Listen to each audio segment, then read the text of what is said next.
Perfect. Thanks.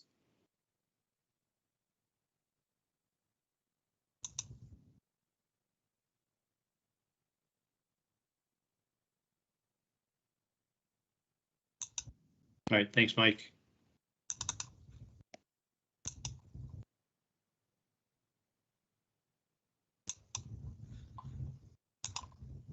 I had technology problems, which I just resolved by myself.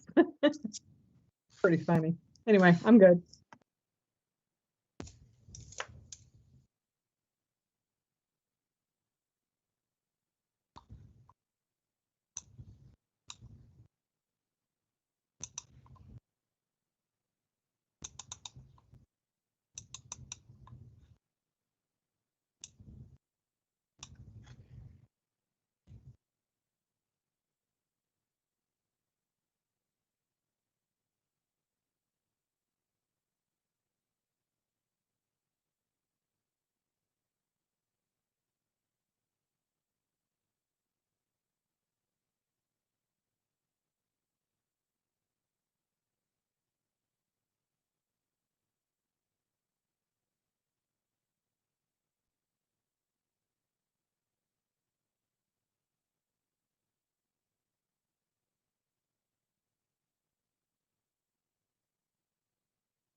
Good evening, Council President Liu. Hello, everyone. Hello.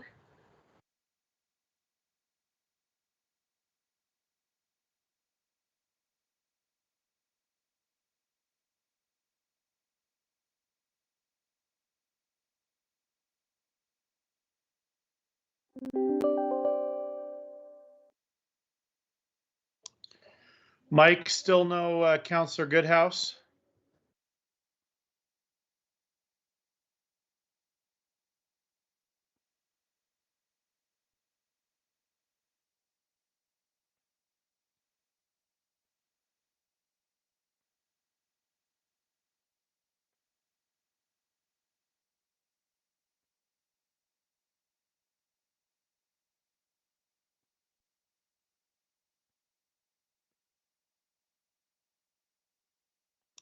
I'm going to text him or call him.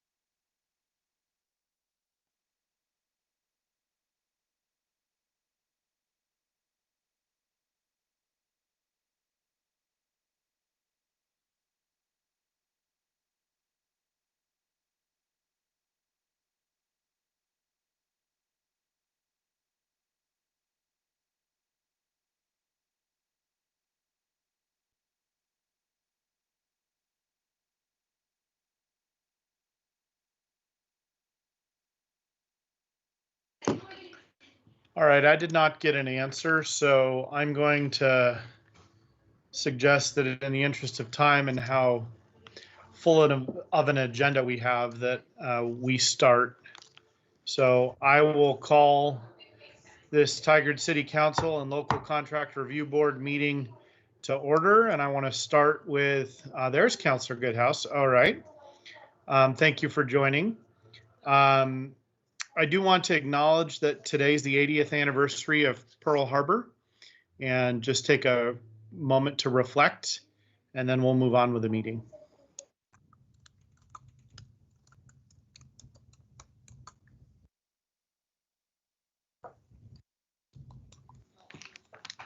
All right, City Recorder Kreger, would you mind taking roll?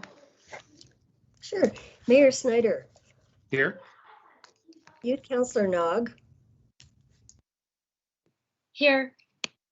Councillor Goodhouse. Councillor Goodhouse. I see him, but I don't know if he has audio. He may be frozen. Yeah. All right. Council President Lube, Here. Councillor Shaw, Here. All right. I'm here. I don't know if, am I back now? My computer kicked me out again. We can hear you. I do not see you moving yet, but City Recorder Craig, is that good enough for a roll, or do you need to ask him specifically? I can see him and I heard him come in, so I've got him. Okay. All right. Let's move on to the Pledge of Allegiance. I'll ask everybody to mute themselves, and Mr. Nolet, please put the flag up on the screen.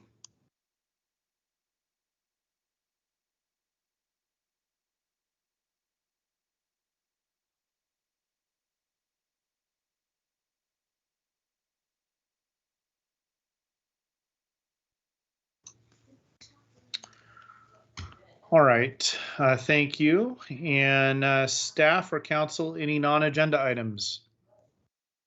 Nothing from us, Mayor and Council. All right, Council President Lube has now got, can others see her? I see a green screen. You can see her? Okay. This is going to be an interesting evening, I can tell already. All right, so no non-agenda items. We'll move on to public comment. Anyone that wishes to phone in public comment, phone number to do so is 503-966-4101, and those with general comments should call in now to be put in the queue. Assistant City Manager in Island, do we have any follow-up to previous public comment? Good evening, Mr. Mayor and councilors. There was no public comment received at our last council meeting, which was held on November 16th. And as far as my fact of the day, so today, December 7th, marks the 341st day of the year. And there are only 24 days left of 2021. And on this day in 1941, Pearl Harbor was attacked. So thank you, Mr. Mayor, for taking a moment to have us really reflect on the past. And I hope we can all find moments of inspiration for the future. That is my report for this evening. Thank you. Thank you, Assistant City Manager in Island.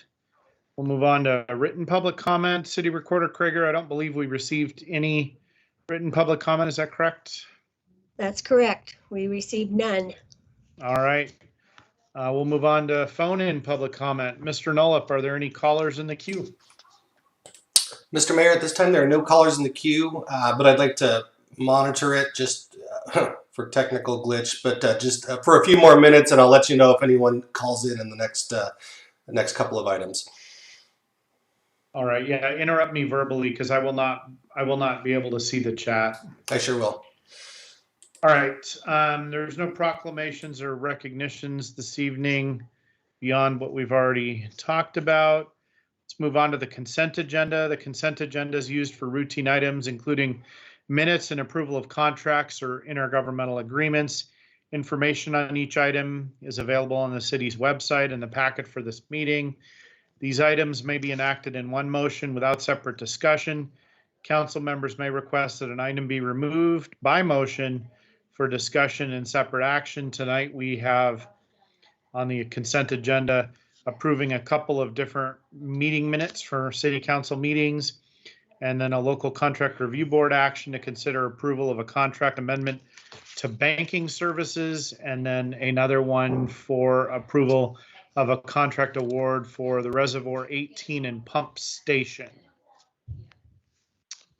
So with that, are there questions or a motion? Council President Lube, thank you for raising your hand that way because you are still green, solid green on my screen. So maybe I'll try unpinning you and repinning you, but go ahead, Council President Lube. I move to approve the consent agenda.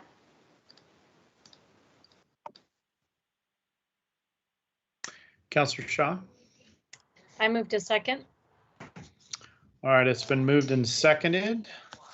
All in favor of the consent agenda? Oh, I'm sorry. Roll call vote. I'm getting out of my virtual meeting mode here. Sorry about that. City Recorder, please conduct a roll call vote. Mayor Snyder, Yes. Councillor Goodhouse, Yes. Counselor Newton, Yes. Council President Lube, Yes. and Counselor Shaw. Yes. All right, motion's adopted unanimously. The consent agenda is approved as presented. Thank.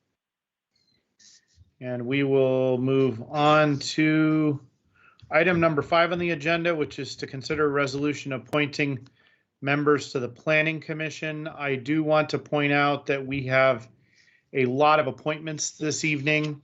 And while it is my customary practice to have every single person introduce themselves and recognize them, I think in the interest of time and the length of the agenda tonight, I am going to just suggest that as we are considering appointing various individuals, that they turn their camera on and wave, but we're probably not going to be able to have everybody speak this evening. So, Mr. McGuire. Thank you, Mr. Mayor, and good evening, Mayor and City Councilors. I'm Tom McGuire. I'm the Assistant Community Development Director, and I'm presenting a resolution to you to appoint new Planning Commission members. We had 2 vacancies that were advertised. We had 7 candidates that we were going to interview. 1 dropped out, so we interviewed 6. We chose, first of all, John Roberts, who's actually just completed a 4-year term. So based on his extensive experience and the work he's done on the Planning Commission, we have decided to give him a second 4-year term. And we're also appointing George Brandt, who is actually switching from the TTAC to the Planning Commission at this time. During the process, one of our other sitting planning commissioners notified us that they would be not finishing out the final year of their 4-year term. And so we've also appointed our I just forgot the term, but our non-voting member, alternate member, sorry, Asha Miranda, to finish Commissioner Whitehurst's vote last year on his voting term. All of the resolution is before you, and the bios on each of the candidates is part of your agenda. And I was supposed to mention the city pin, but it turns out because all of these members have been on commissions, they all have city pins. Okay. Thank you for covering that in times of COVID. I appreciate it. And I do want to just make sure that if any individuals are here this evening that are being appointed, that you just quickly turn your camera on. And good to see you all. Thank you for your time and commitment to the city. Hi, Asha. Good to see you. All right.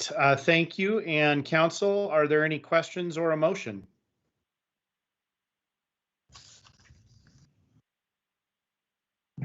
Councilor Shaw? I was just going to make a motion. I move to approve resolution number 2139. Council President Lube, is that a second? Yes, I'll second the motion. All right, it's been moved and seconded. City Recorder, please read the number and title of the resolution.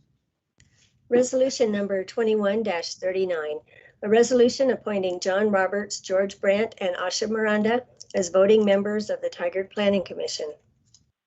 And City Recorder, roll call vote, please. Youth Councilor Nog, Yes. Mayor Snyder, Yes.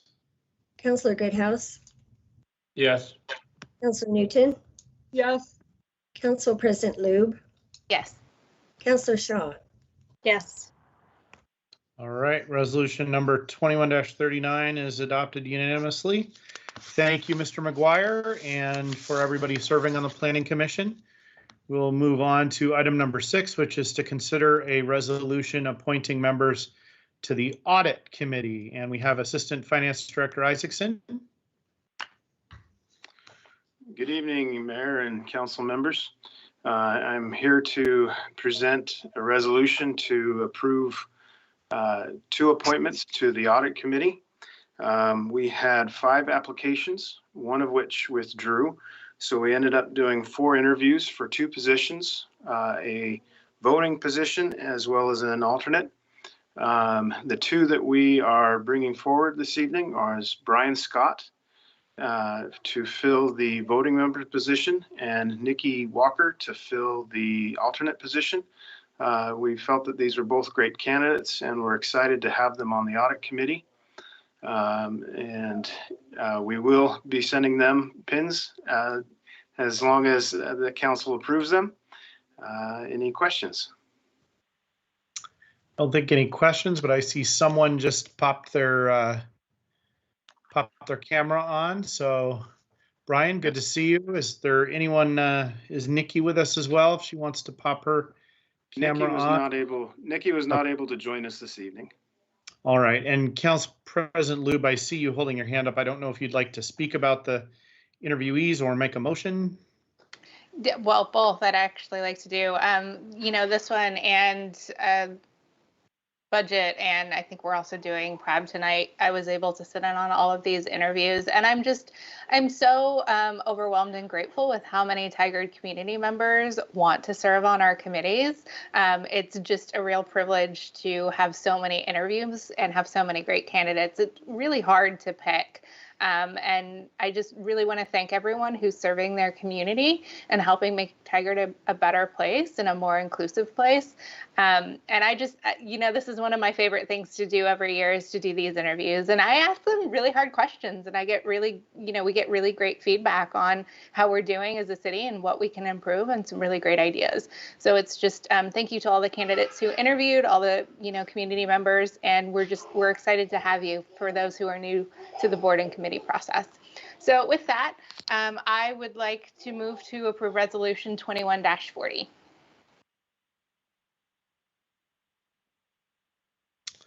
And Councillor Newton. I will second the motion. All right, Councillor Shaw, were you going to second or do you have a comment or discussion? No, Mayor, I was just going to second. Okay. Thank you. So it's been moved and seconded. City Recorder, please read the number and title of the resolution. Resolution number 21-40, a resolution appointing Brian Scott as voting member to the Audit Committee and appointing Nikki Walker as non-voting member.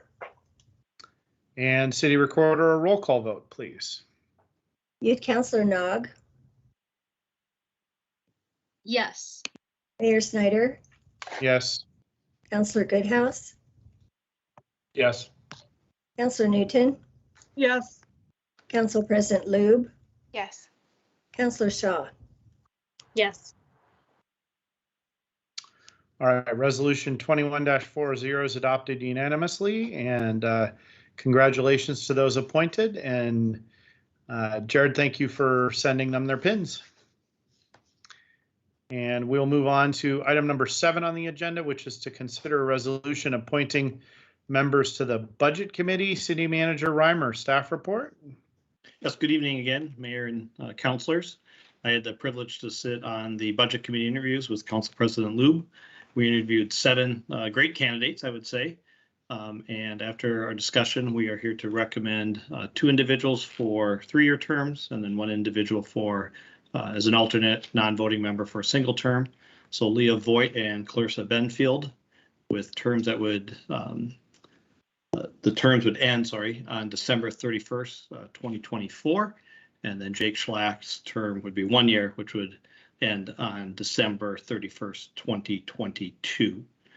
As with my teammates before me, we will ensure that 2 of the members who have not served on the committee yet have their pins as well, Jake and Clarissa. I see them both right now.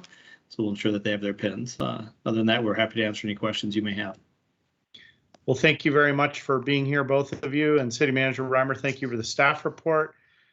We get ready for budget season because it'll be upon us quickly, and there's plenty of work, and your input is critical to our collective work as a city. So be ready. And council, is there a motion?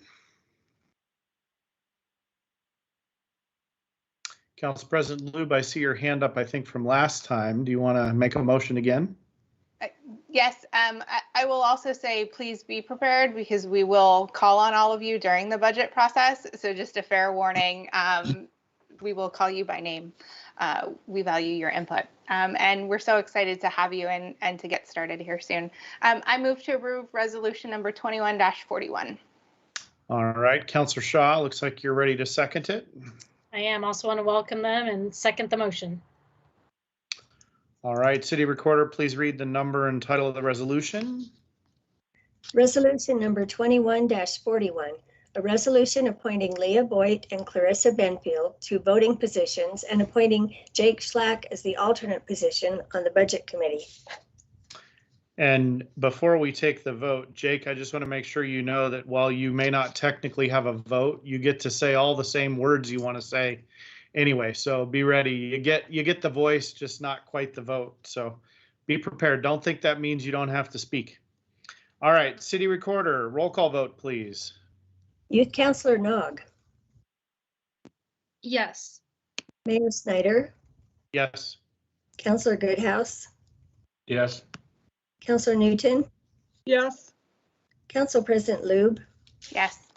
Councilor Shaw. Yes. All right, resolution number 21-41 is adopted unanimously, and congratulations. Thank you both for volunteering and Leah for re-upping her time too. So thank you.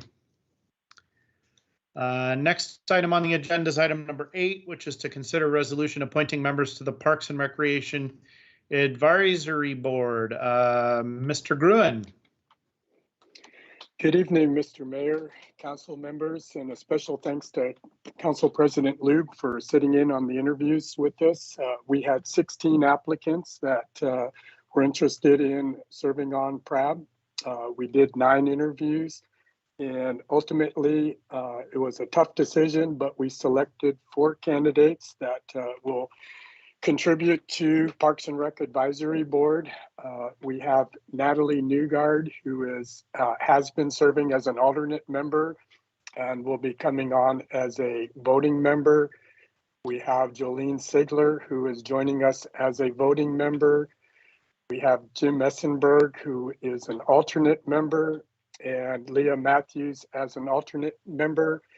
And we had one more vacancy due to a resignation, and we are recommending appointment of Darlene Dick to fill the vacant term that would expire December of 2022. The other 4 candidates that I mentioned are 4-year terms that will expire the end of December 2025. And with that, I would recommend to Council and Mr. Mayor that we appoint these fine people to serve on the Parks and Recreation Advisory Board. Thank you. And we'll I see get Joel. pins out to them as well. Thank you. I see Jolene. Are there any other members that are being appointed tonight that would like to turn their cameras on? Jolene, thank you for your service and appreciate you reapplying. So, Council President Lube. Yeah, I just thank you again, and I'm really excited for the group that we have coming on the Parks and Rec Board. I think it's quite a diverse group of thought and experiences, and I'm really excited to see what they're going to do in the future. So with that, I move to approve resolution number 21-42.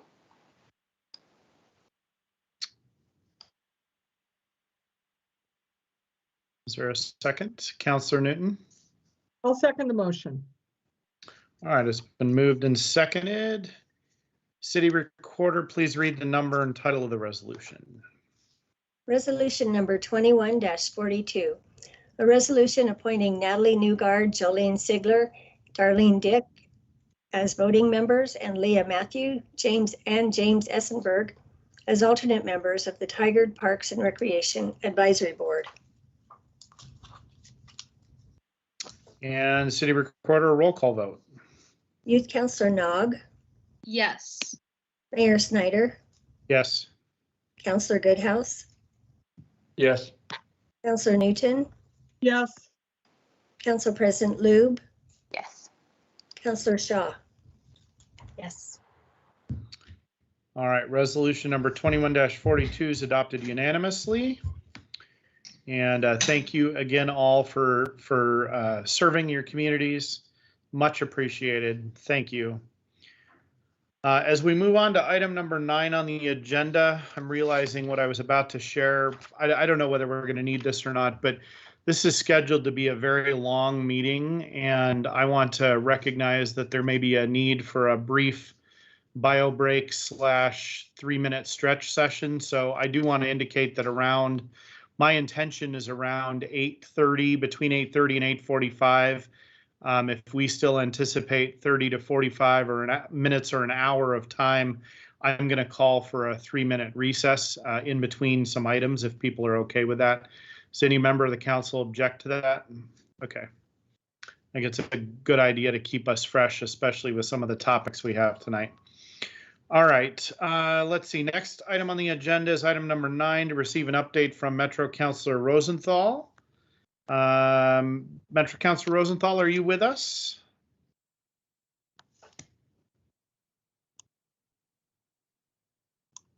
Mr. Nolup, do you see him in the?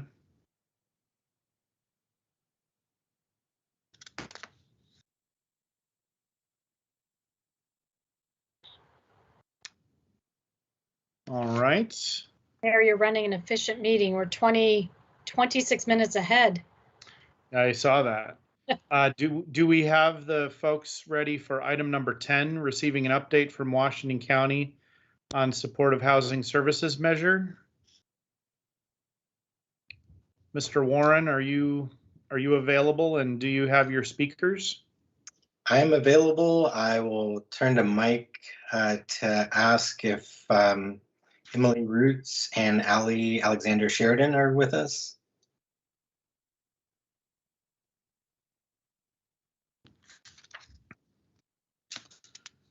All right, so let's try. I'm trying to find a topic where we have all the people to work on. How about Public Safety Advisory Board update? Do we have Management Analyst Ramos and PSAB members?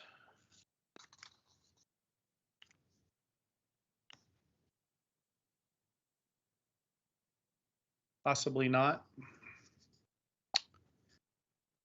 How about Management Analyst Hendricks, are you on the line? Maybe we could do ARPA funding. Yes, we are ready for that one, Mayor. Thank you. Okay, let's go with that, and I think that's a good topic to have kind of fresh in the evening anyway. So let's move there, and then we'll come back. Okay, great. Thank you, Mayor and Council. My name is Nicole Hendricks, and I am the Senior Management Analyst in the City Manager's Office here at Tigard. I'm joining you tonight to present 3 recommendations for investment of our American Rescue Plan Act allocation. As you know, Tigard will receive a total of about $7.49 million.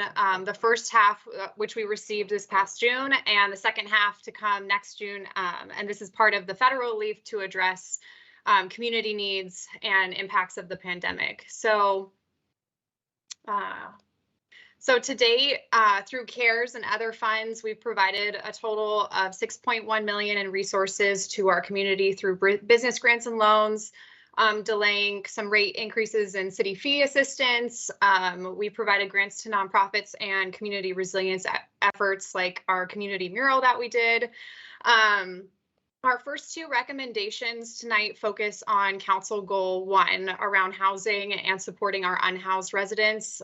More specifically, we're going to ask you to consider an investment of $500,000 for additional capacity to support and lead Council Goal 1, as well as an investment of $1.5 million for middle housing revolving loan fund and associated administrative costs. Lastly, we'll ask you to consider $46,000 to fully fund all applicants who applied for our Residential Aid Fund of Tigard, also known as our RAFT grant program. So we're recommending additional capacity for Council Goal 1 because we heard a need from community and businesses for a proactive and coordinated approach to support our unhoused residents. This added capacity would provide a single point person who can lead and be able to be that contact for our houselessness efforts, making them more accessible through phone or email to address the needs that are identified within our community. This recommended capacity would be a 3-year term limited position. So it would address our needs today, but also help strategize our approach for the future. So we can align like our community, our programs and services around the common goal to make sure that houseless is rare and brief and non-reoccurring. Our second recommendation relates to Council Goal 1 as well, and it's around housing. It's an investment of $1.5 million for a revolving loan fund that would provide short-term construction lending to builders who are constructing middle housing, and it includes the associated administrative costs. The fund could support multiple developments within a short span of time and make middle housing more feasible for the city in the near term.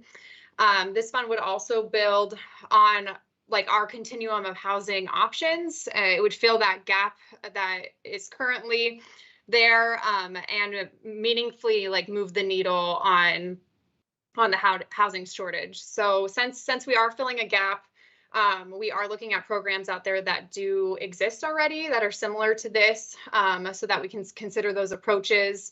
And I also wanted to note that in the agenda packet, we mentioned just federal eligibility was pending Treasury approval. We did get a response from the Treasury. They will only point to existing guidance for us to make our case on how it is eligible. So we have the confidence that our understanding and interpretation of how this project is eligible with the guidance provided, and that will allow us to move forward if council chooses to do so. And then our last recommendation is our RAFT Round 3 program. So in August of 2021, the City Council allocated $250,000 for the RAFT Residential Aid Fund of Tigard Grant Program to provide a third round of flexible aid to respond to community needs. And through initial or preliminary discussions and notification of the grant opportunity with our community organizations and nonprofits, we estimated roughly $250,000 would meet the various community needs that included houselessness, childcare, food stability, and we did end up receiving 8 applications within those categories, and we believe that all of the organizations demonstrated a community need, and because of this, we're recommending allocating an additional $46,000 to fully fund all 8 applicants. And in your council packet, there is a memo for RAFT that outlines kind of our process, the applicants, and the established community need that they displayed in their application. And then here's an overview of the requests. As noted in your agenda item, currently there's $540,000 of the Tigard ARPA funds that have been encumbered to date, with a remaining balance of $6.9 million. If the 3 items tonight are approved by you, then Tigard's ARPA fund balance would be $4.9 million. And we ask you to consider approving these investments. Thank you for your time, and I can take any questions or comments. And I also think I have some teammates here who might be able to help me if there are more specific questions around these items. So are we looking for an actual vote tonight on these things, or just direction to? I guess I'm a little unclear on exactly, like, is the staff expecting us to vote on each one of them? Steve, can I defer to you for that? Yes, absolutely. Mayor, councilors, we are looking for your direction tonight through a vote on each of these items, or to return with further information. Okay, well, I think we should take each one of them individually. So I'm going to facilitate in that way. And we're going to start by talking about the houselessness position. And I will just start the questions off or comments off by pointing out, and I think I've given City Manager Reimer this feedback, and I guess I want to get the rest of the council's perspective too. It's important to me that if we're going to make this commitment, that we have someone who's not only the point person, but also, and therefore sort of coordinating our response, but also someone who's directly working with individuals in the community who need this assistance, and that it's not just someone doing more high-level coordination work. I recognize the city manager indicated, and I agree with him, it may not be the same person that would be skilled to do both of those things, but I just think that that's very important, because part of what we need is staff that is not law enforcement that can interact with folks in a proactive way and get them connected with resources. So I just want to make that comment about that. I don't have to belabor the point, but if others want to give their input on that, if you think it's important, I think that'd be good. And let's go round robin. You cut out, Mr. Mayor. Did you just call on me? I did. Okay. Sorry. Yeah, Mr. Mayor, I agree with what you just said. And in particular, I think it's important to have somebody who can facilitate connecting folks with resources. You know, we've got resources out there but I agree. I think it would be important to have somebody that can be versed on what resources might be available and facilitate getting folks connected. Not necessarily, you know, being like a caseworker, but getting folks connected with the resources that are available. Right. Okay.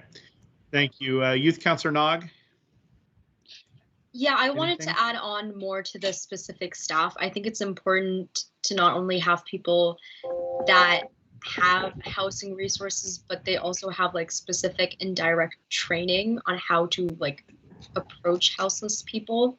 And it's important to have people that are aware of the situation and can like effectively communicate that. So people from the people who are good at outreach and are coming at it with like the right mindset are probably important. Thank you, Youth Councilor Nog. Council President Lube.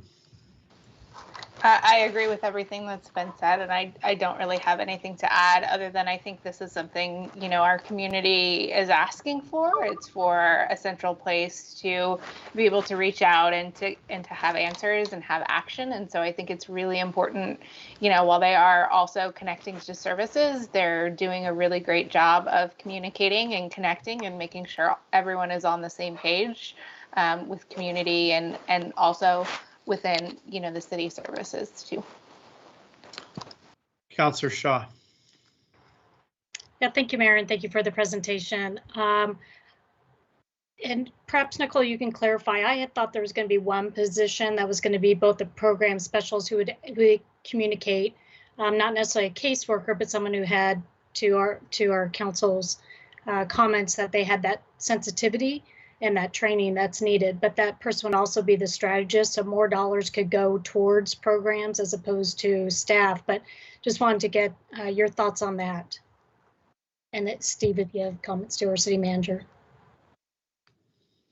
Do you want to I'm go happy first? to jump in. Yeah, go for it. First, all the comments that we've heard, absolutely agree with in terms of what we're trying to accomplish and achieve here. And to all the different thoughts, those are exactly in line with what we're thinking. To Councilor Shaw's question, as we too were looking at the different skill sets and abilities, we did see that a strategic person focused on strategy and partnerships on a regional basis as well as within our community was important. And then also having someone that was very much skilled and able to develop relationships within our community. And so we may be able to find someone that has the same skill set and background, but we were thinking that it's going to take multiple people to be successful. And we think if we're bringing capacity, right now we are envisioning that it'd be 2 people, one potentially at a full-time status and another at about a half-time status. And the half-time would be more of the strategic thinking, and the full-time would be the individual working within the community directly. Both would work with CHART, both would be working together, both would work with local service providers, but would have some distinct focus areas for both of them. Thank you for that clarification. Councilor Shaw, do you have other follow-up? It does, just a perhaps just a quick comment with regards to the program specialist. That's also a fine needle to thread if you're asking them to be almost a caseworker to work with individuals who are houseless as well as the business community. So I would just like to be mindful that a good portion of this was to address the business community and the needs of downtown and other parts of Tigard. So if we could just keep that in mind. But thank you. Yeah, absolutely, Councilor Shaw. Thanks for bringing that up. All right, Councilor Goodhouse.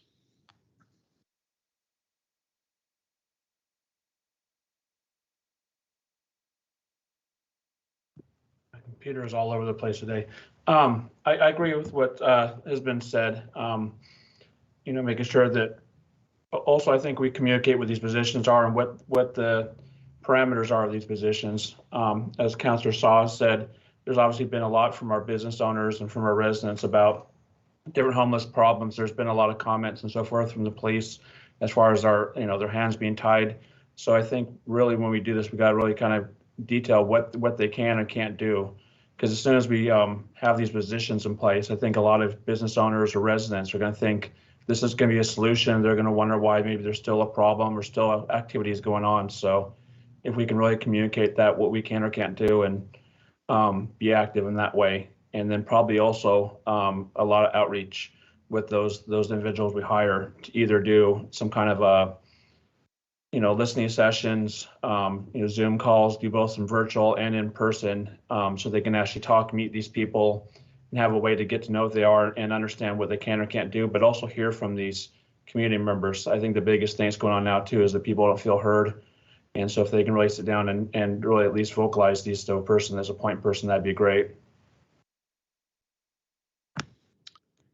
Thank you, Councilor Goodhouse. I think those points will be taken by staff as we move forward. Okay.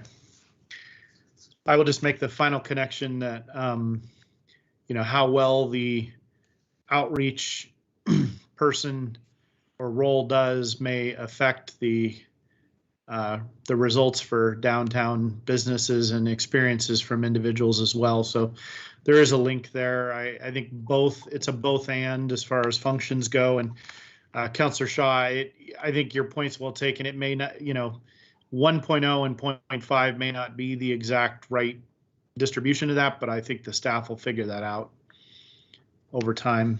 So, Councilor, are we ready to act on this? Is there a motion?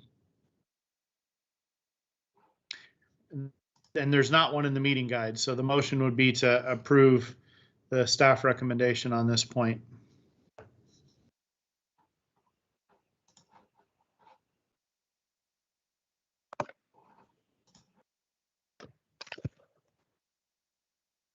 Councilor Shaw, you're muted. Thank you, Mayor. I propose that we approve staff's recommendation with regards to the ARPA fund balance and for the homelessness role. For the homelessness role. Okay. Councilor Newton. I'll second. Thank you. Okay, it's been moved and seconded. City Recorder, roll call vote. Youth Councilor Nog. Yes. Mayor Snyder. Yes. Councilor Goodhouse. Yes. Councilor Newton. Yes. Council President Lube. Yes. Councilor Shaw. Yes. All right. I think we've passed that one. Let's move on to the middle housing discussion and the revolving loan fund. I do want to point out that I am actively working on constructing middle housing. I don't plan to seek the use of these funds, but I do want to point that out as a potential conflict of interest. I will look to the city attorney as to whether or not I can participate in the dialogue, given that I have a possible or potential conflict of interest. City Attorney Rahala, are you on the line? Yes, you may participate, Mr. Mayor. Okay. Thank you for clarifying that. And with that said, let's move to, I have some comments, but I'll hold them. Councilor Newton, what are your thoughts, or are you ready to move this? I I think it's a good idea. I did discuss with City Manager Reimer, making sure that we're clear on what the criteria are and who we're trying to attract, and like the idea, you know, as the former planner in me likes to be more specific and say builders rather than developers, because developers sometimes do something else. Anyway, but I guess I am ready to make a motion. I'll move that we forward the staff recommendation for the Middle Housing Revolving Loan Fund. And Councillor Newton, I'm sorry, that's great that you made the motion and maybe we'll get a second, but I did not intend to not allow other people to discuss. So we've got a motion. Well, you asked if I wanted to make a motion, so I went ahead and made it. All right, that's great. Sorry. Is there a second, and then we'll move to discussion?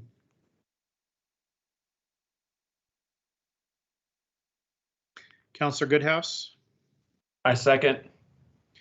All right, it's been moved and seconded. We're going to go for some robust discussion here. Youth Councillor Nog, any thoughts? I'm currently forming some thoughts. Is it okay if you come back to me? Absolutely, you bet. Councillor Goodhouse. I don't have any additional comment.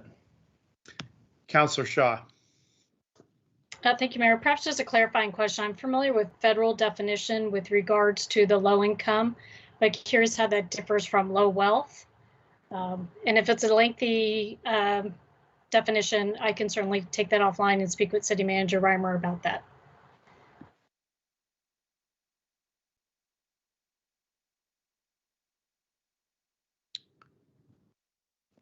Skylar, Skylar, are you able to jump on?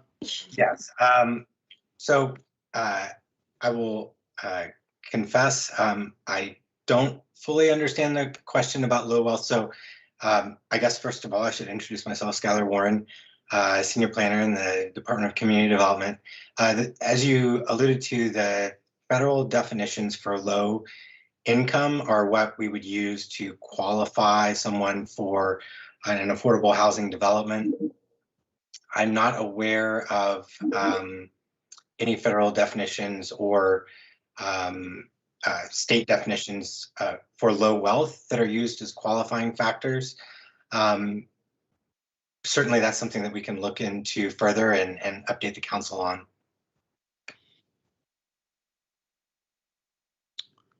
All right. Councillor Shaw, any follow-up? I would say, or just remove it because I think the intent's the same. But if staff determines it's not, then happy to reconsider. Thank you.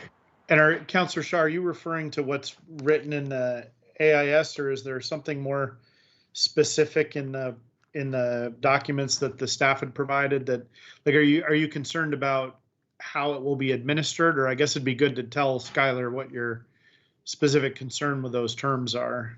Yeah, it's not so much the low income because that is defined, but just low wealth that seems to be arbitrary.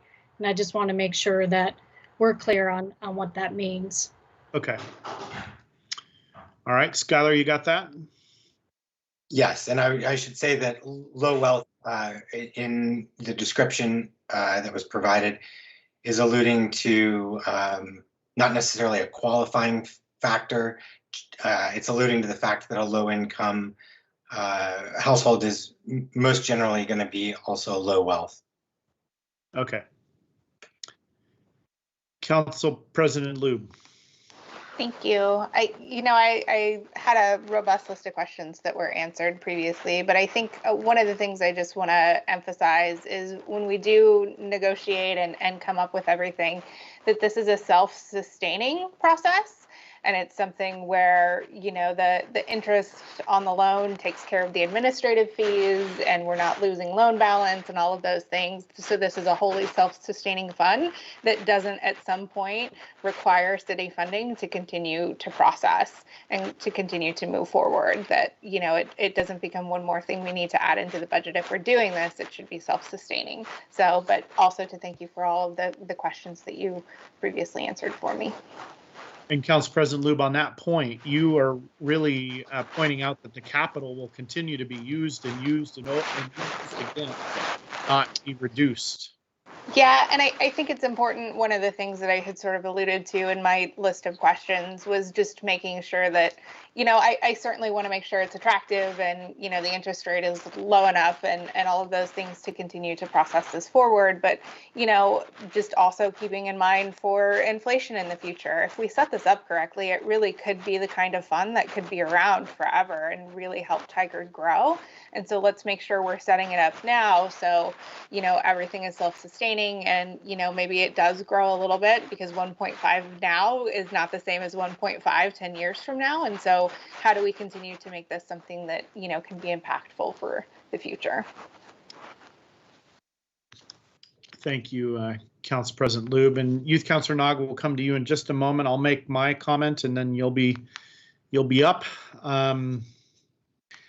I think I had given some feedback about some of the details in the program, and I guess I want to make sure some of those things get resolved, like what happens if a developer or a builder doesn't actually sell them very quickly or at all. It seemed like the way it was originally conceived, it would be triggered at the time, the getting the 20% for basically being purchased and land banked, that all was triggered by a sale. And Skylar, has that been resolved now, or do you guys have that on your radar? I know I talked to Kenny and Lloyd about it. Yes, Mr. Mayor, we have been in conversation with our CDFI partners about timing on sale.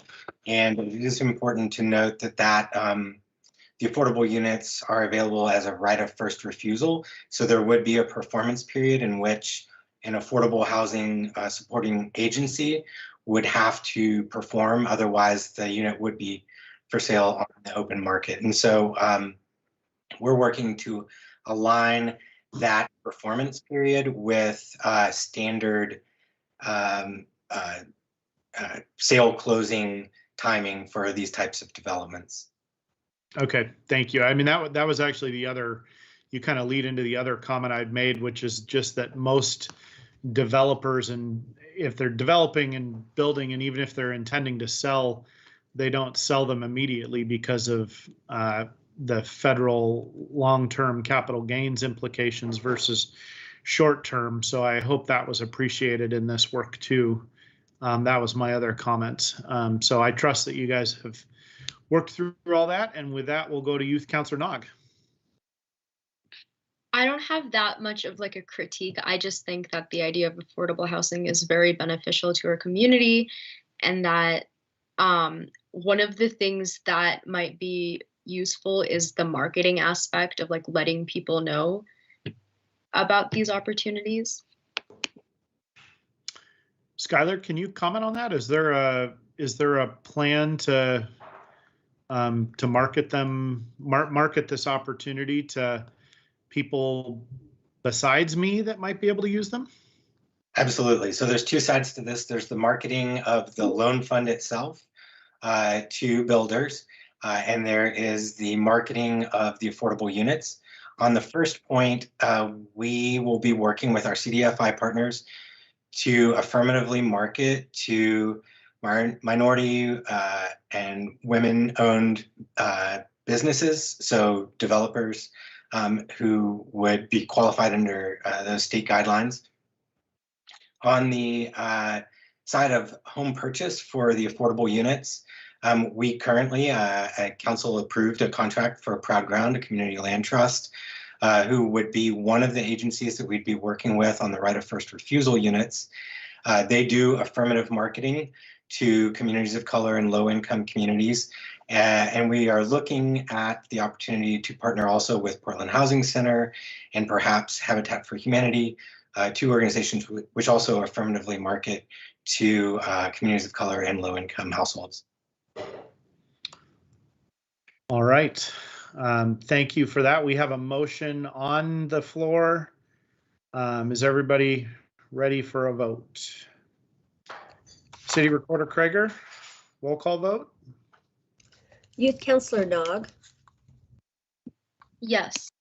Mayor Snyder. Yes. Councilor Goodhouse. Yes. Councillor Newton, Yes. Council President Liu, Yes. Councillor Shaw. Yes. All right, so we have approved the staff recommendation on middle housing revolving loan fund. The last topic is fully funding the round 3 of our raft applications. I think this is the least controversial part of our consideration here, but I certainly will entertain discussion if people feel that it's really necessary. I just think that there is a huge need in our community, and there are many organizations that are offering to step up, in part because we have put funding out there to support really important needs in our community. So we can certainly talk about it a lot longer if everybody wants, but I'm hoping that's not as controversial perhaps as the other two. Councillor Newton. I'm ready to make a motion that we fully fund all of the raft round 3 applicants for an additional investment of $46,000. And I am thrilled that organizations have stepped up, and really grateful that we're able to provide this opportunity. Council President Liu. I'll second the motion. Okay, it's been moved and seconded. City Recorder, roll call vote. Youth Councillor Knox. Can I ask a question? I have my hand up. Sure. Go ahead, Councillor Goodhouse. I don't know if the city attorney's on the line, and I forgot to ask. I don't think it's an issue, but I'm on the board of directors of Family Promise that's getting $30,000. Does that make a difference if I'm on that board of directors? I don't gain from it, but I just wanted to make sure. Yeah, so long as, Councillor Gooding, so long as you're not going to benefit from it financially, you have, I would say you have a potential conflict and you can continue to vote. Okay, thank you. All right, City Recorder Kreger, roll call vote. Youth Councillor Nog. Yes. Mayor Snyder. Yes. Councillor Goodhouse. Yes. Councillor Newton. Yes. Council President Lube. Yes. Councillor Shaw. Yes. All right, so we've approved the round 3 applications. And thank you all very much. Councillor Shaw, I see your hand back up. Did you have something you needed to share or want to share? You are muted as well. Thank you, Mayor. Having trouble with that unmute button tonight. Very much appreciate Youth Councillor Nog's votes, but my understanding was that her votes was not to be related to budget items, and just wanted to see if that is still a policy we have put in place or not. And I appreciate the votes, but just if we're following procedures. I will look to city manager. I was not particularly involved in that. So City Manager Reimer or City Recorder Kreger, do you want to comment or respond to that? I can respond, Mr. Mayor and councilors. That was the original intent, that budget-related matters Youth Councillor Nog would not be voting on. There was conversation, as all of you may recall, around that, and nothing has changed since that time. And so if the council did want to look at this again, we'd be happy to bring it forward. But for the time being, the intent was not on budget-related items. Okay, I think there probably will need to be some more clarification about what that means, because a lot of what we do on some level spends money. So, you know, if we're talking about programmatic things and then approving the budget to do the program, I'm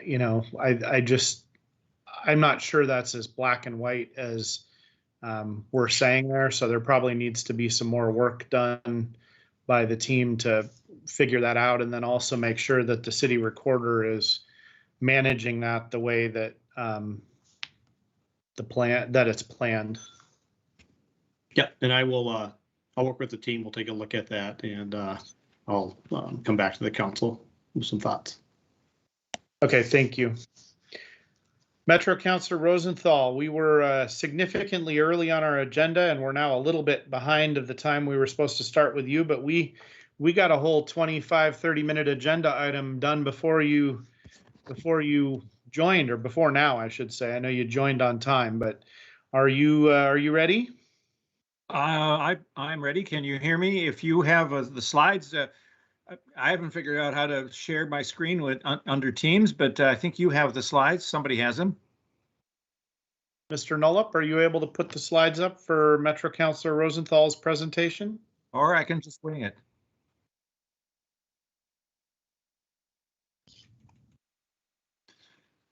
Well, while he's getting them up, I just want to say one of the reasons for coming before you is one of my goals was, as councilor, is to just basically update on things that might be of interest to the city of Tigard on a periodic basis. Metro has its fingers in a lot of things. There's a lot of stuff going on in housing, supportive services, parks, and even in solid waste and various things that Tigard might be interested in. I don't want to waste too much of your time and give you a rote spiel, but so I'd like to leave more time for questions. So with that, can we go to the next slide? Parks and Nature Bond, that's an important thing. First of all, you might be interested in that. Of course, we two new parks are opening this week. One was opened today, which is Newell Creek in Oregon City. The other one is Chehalem Ridge, which is out near Gaston. Those are two important things. Probably the most thing you want to know is the local share project.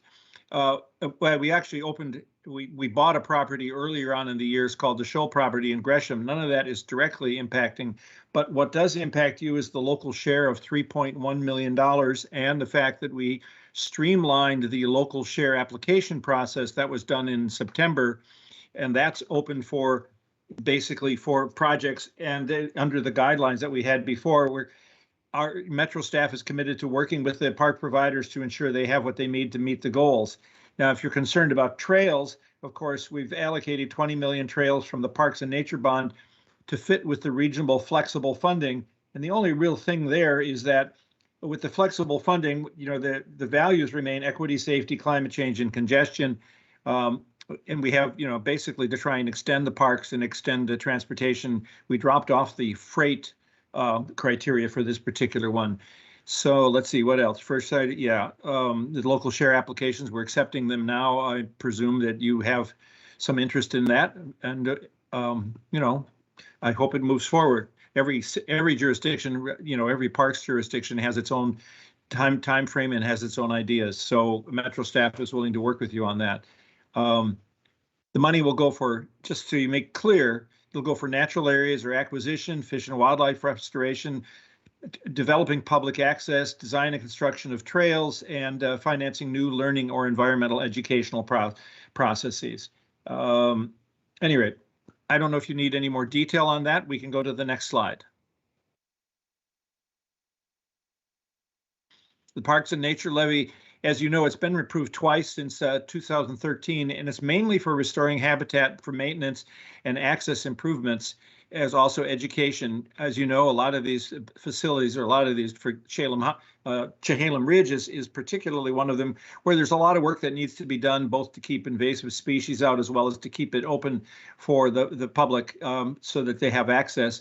So the proposal is to come up, the current bond ends in 2023, and the current proposal is to ask for an extension of that at the same rate, the same levy rate, to continue to maintain all the park facilities and I should say the habitats that have been acquired, and to keep them moving forward, so we don't just let them fall into disrepair. It's important. So it improves safety, accessibility, and to increase our partnership with local organizations. So that's probably one of the big things, partnership with local organizations. If there's any questions on parks, I can take them, or I can move on to the next slides. I will just comment that I know our staff was very interested in having the application for local match be streamlined. So I'm glad to hear that that's happened. And I see you've got a couple questions. Let's go with Youth Councillor Nog and then Councillor Shaw. Yeah, I had a couple of questions and comments. When it came to park maintenance, I really appreciated hearing about taking care of invasive species that can oftentimes really harm native plants.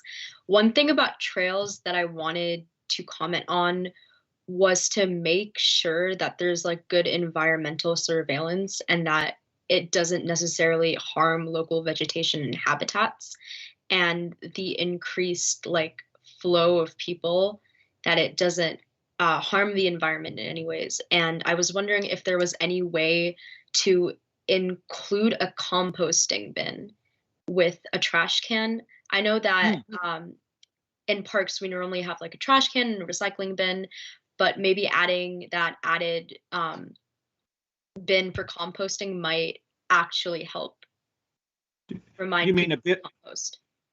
Let me ask. You mean a bin, a composting facilities someplace along the trails for people to throw food, picnic lunches or something? I'm not sure if you mean one or multiple. I think I was inspired by what's the word? National parks, how when they have like local trash cans, they also always have a composting facility. It doesn't have to be on the trail. I'm just saying in general, maybe including a composting facility at parks. I think particularly in areas where you have big picnic areas, I think this is something that I will pass that on to the park staff. I don't know that, I haven't talked about them specifically about that issue, but they are concerned with the recycling and food waste. As you know, we have the food waste program that's going to go into effect for grocers and large scale food producers starting in March. So it's a timely suggestion. Thank you. Councillor Shaw. Great, thank you. And thank you, Metro Councilor Rosenthal. Good to see you. Does the Parks and Nature Levy, does that take into account the maintenance that is also required, but also increased because of our increasing houseless population that may be within the parks? And then the second question I'd have is, do you have an example, since I'm fairly new to the council, of where the Parks and Nature Levy would benefit Tigard, and appreciate that it's benefiting Gresham and other cities? Well, to answer your first question, the issue of the waste with the homeless camps is a complex issue. It sort of depends where. Mostly we address that through the RID patrol, which is and I was going to get into that on solid waste, which comes out and deals with these homeless camps. The parks and nature people are not particularly geared to deal with some of the more delicate or sometimes hazardous issues associated with some of these waste. And we have a RID patrol. We've increased that, and now we have a much better retention time. It was up during the pandemic. It was like 70 days, and now it's down to 8. So that's one way.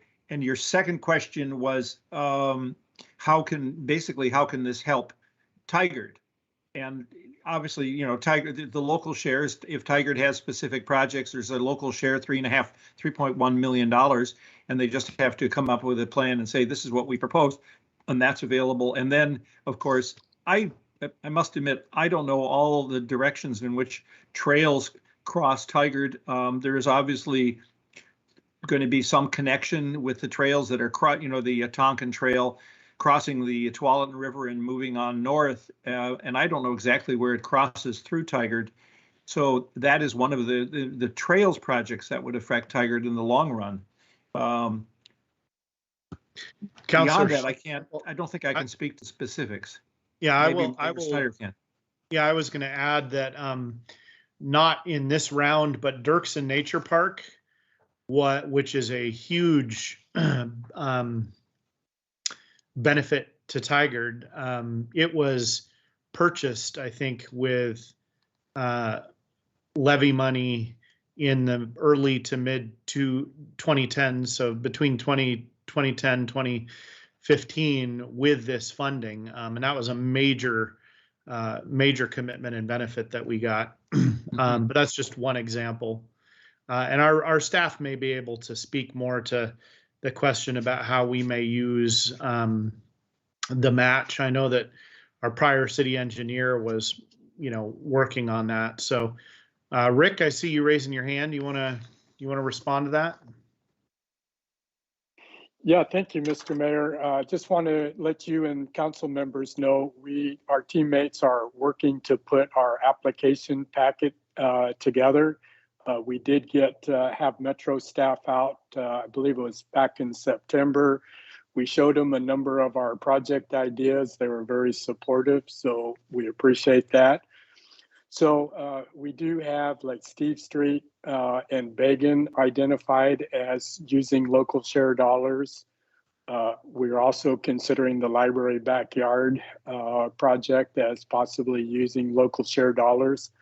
So Carla, myself, Joe Wisniewski, we've been working to hopefully get that packet together by the end of the year, so that with the streamlining that was mentioned previously, and the IGA has been already approved. So once we get our packet in, it should be hopefully, fingers crossed, smooth sailing, and we can bring that to your attention here in the coming months for review and approval.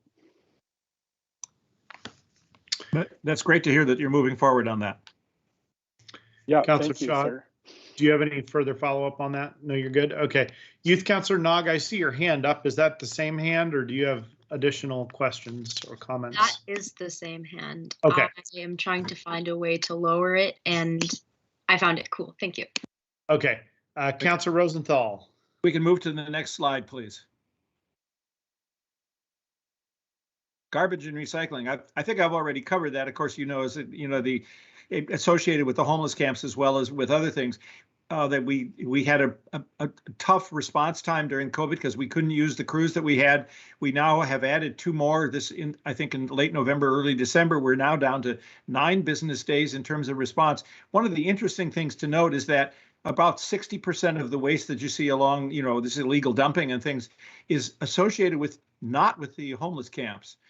It's associated with people taking advantage of, shall you say, an opportunistic kind of attitude. And so there's a lot of cleanup. But of course, the camps are a significant source. And so we're working hard to make this look better. And it takes a lot. It takes a certain amount of training and skill because you can have dangerous materials. As you know, you can have sharps and you can have, drug paraphernalia and things like that. So it's not, you have to be somewhat careful.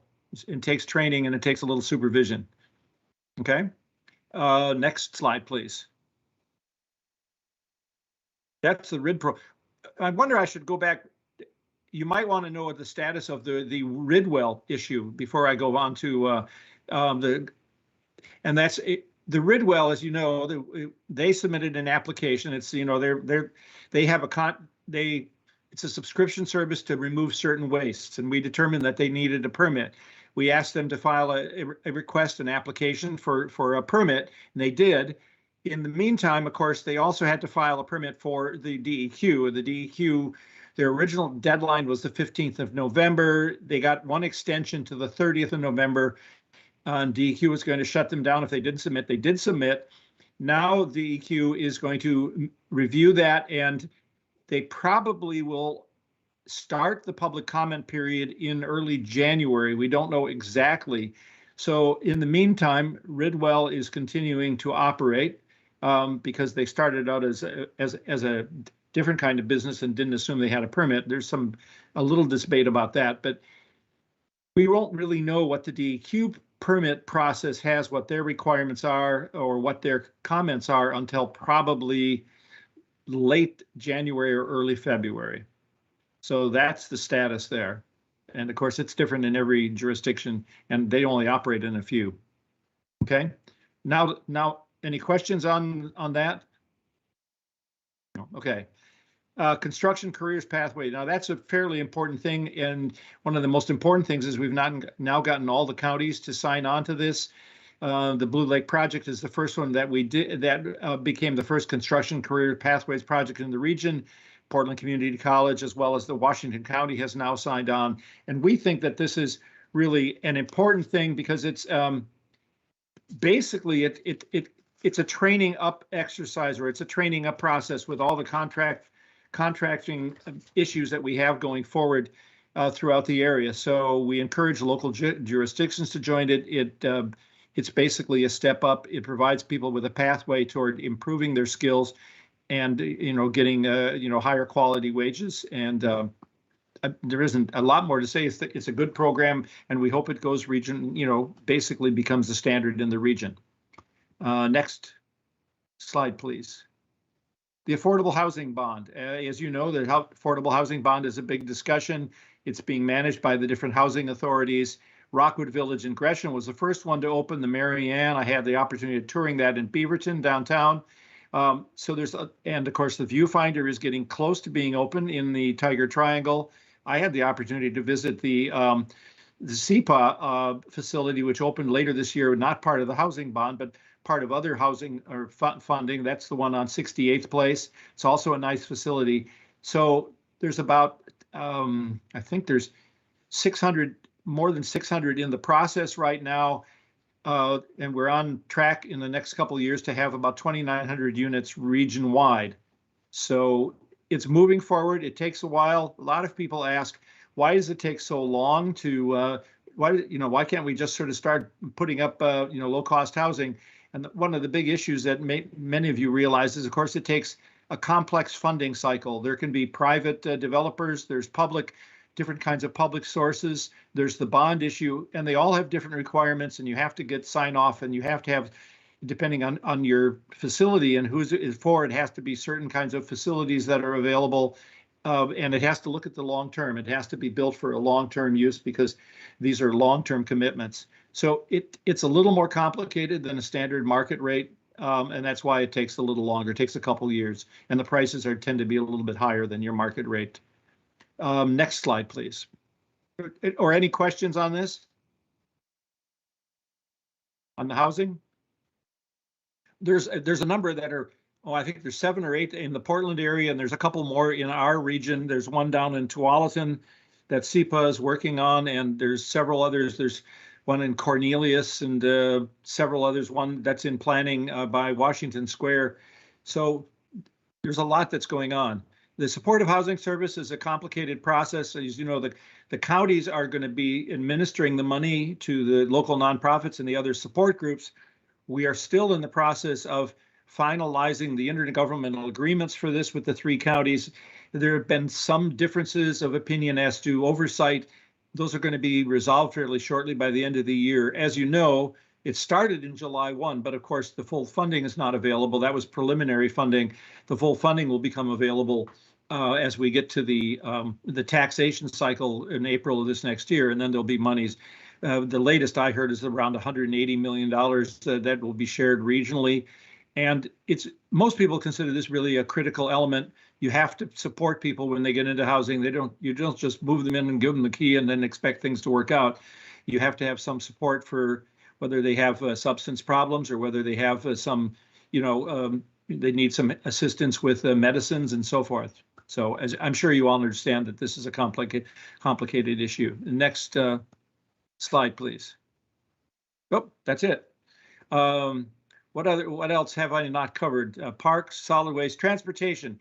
I do want to make a little bit about transportation. Of course, I keep reminding Metro staff, as you know, everybody's talking about the congestion pricing and how that's going to roll out. And they're moving forward on the 217 project as well as on the I-205 reconstruction and tolling project. And then the interstate bridge is a big issue. I try and remind everybody not to forget about Highway 99, that is an issue that we have to address because we're going to have the development of the River Terrace as well as the expansion of your neighbor city, the King City, down even closer to the river, and there's going to be more traffic. And I keep trying to remind people that we can't forget about 99W. But those projects are moving forward.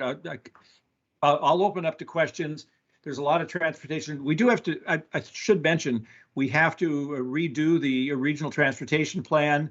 And some people have said, well, it's time to look bold and into the future and see what we have, because we have, changing technologies, we have climate issues, we have, congestion pricing, and the region has grown and it's continuing to grow. So. Councilor Rosenthal, thank you very much for helping to continue championing our 99W needs. You clearly have been a quick study on that and listened well. So we appreciate your advocacy there, even though you may not live it every single day as a Tigard resident, but thank you for really listening carefully to us. So we are at a point where I just want to give any counselors a quick opportunity to ask any questions or make any comments, but we do need to move on fairly quickly. Anybody want to ask any additional questions or make comments? Metro Councilor Rosenthal, thank you very much. Very thorough tonight, and really appreciate you covering all those topics so quickly and efficiently, and we'll await more on Ridwell. We hear a lot from our community about Ridwell. So just so you know, multiple times a day, actually. Like you, I'm waiting to see what the DQ has to say. All right. Thank you, and good night. Thanks for your time. I appreciate the opportunity to talk to you all. And I hope it's in person next time. We plan it to be. Great, thank you. All right, next item on the agenda is to receive an update from Washington County on supportive housing services measure implementation, which sort of leads right off of what Councilor Rosenthal was just talking about. Senior Planner Warren. Good evening again, Mayor Snyder and Council. My name is Skylar Warren, Senior Planner, Department of Community Development. With us tonight from Washington County, we have two team members from there. First, Emily Roots, the Housing Public Affairs Administrator, and Allie Alexander Sheridan, the Supportive Housing Program Coordinator. And they're going to provide us with an update on the quarterly report from the Supportive Housing Services Measure implementation. Emily? Good evening, everyone. If you'll just give me a minute to set up sharing my screen, a little technology piece here. All right, is everyone able to see that? I'm seeing nods, good. As Skylar said, my name is Emily Roots. I use she, her pronouns, and I work for Washington County in the Department of Housing Services. Allie, do you want to reintroduce yourself really quick as well? Sure. Hi, everyone. I'm Allie Alexander Sheridan. I use she, her pronouns. Sorry for the dog barking. And I am a program coordinator on our supportive housing team. And we're both here tonight to talk more about the Supportive Housing Services program that Washington County launched in July of this year, having now released our first quarterly report. And we're just so appreciative to the City of Tigard for having us this evening. So without further ado, I'll jump right into the slide deck. There we go. So a little bit of background on the measure, since I know you all have many topics that you discuss on a daily basis. So this is just a quick refresher. The SHS measure was approved by voters on May 19th in 2020 with 58% support.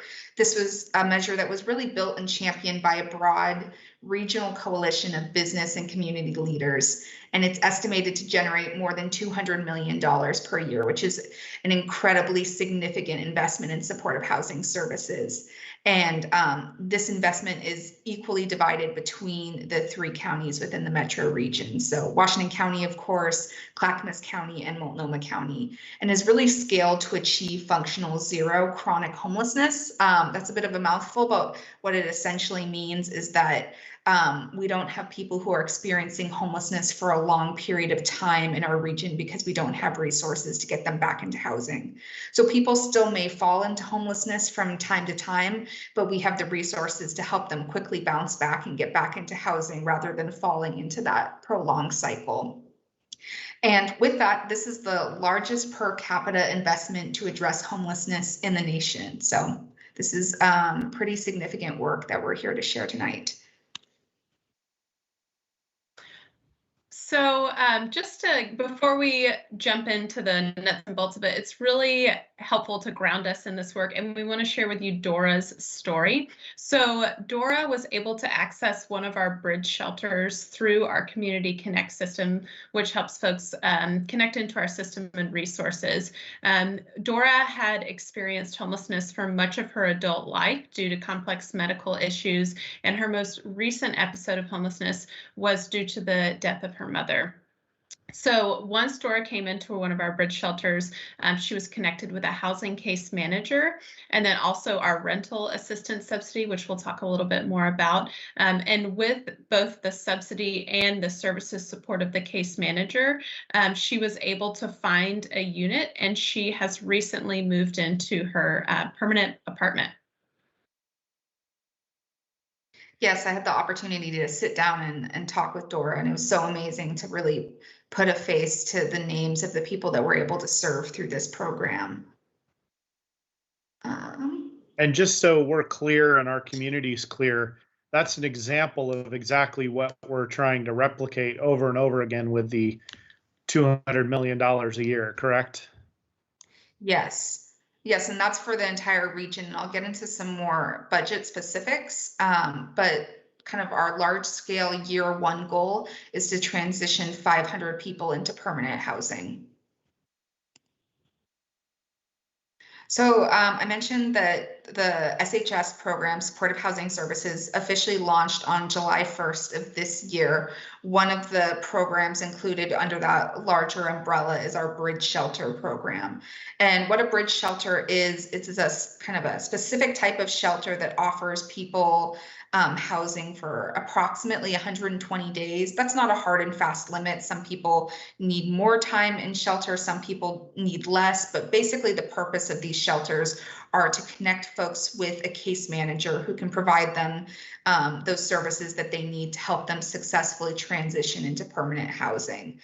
So it's a very housing focused shelter program. And since July 1st, we have opened 102 new year-round shelter beds, which is really exciting because it already achieves one of our first goals of the program. So we have one located in Hillsborough at the former Econo Lodge, and that's providing 60 beds, including beds that are specifically for people who need to quarantine because they've contracted COVID, as well as just our traditional shelter beds. And then we have an additional 22 beds at the Aloha Inn, and then an additional 20 beds at the Forest Grove Inn that is operated by Central Cultural, and they've actually recently renamed it Casa de Amparo. And we didn't have that name at the time that we put together this PowerPoint, but they've been doing fantastic work serving migrant families and the Latinx community, which is a significant hole in our service delivery. So we're really thankful for that partnership.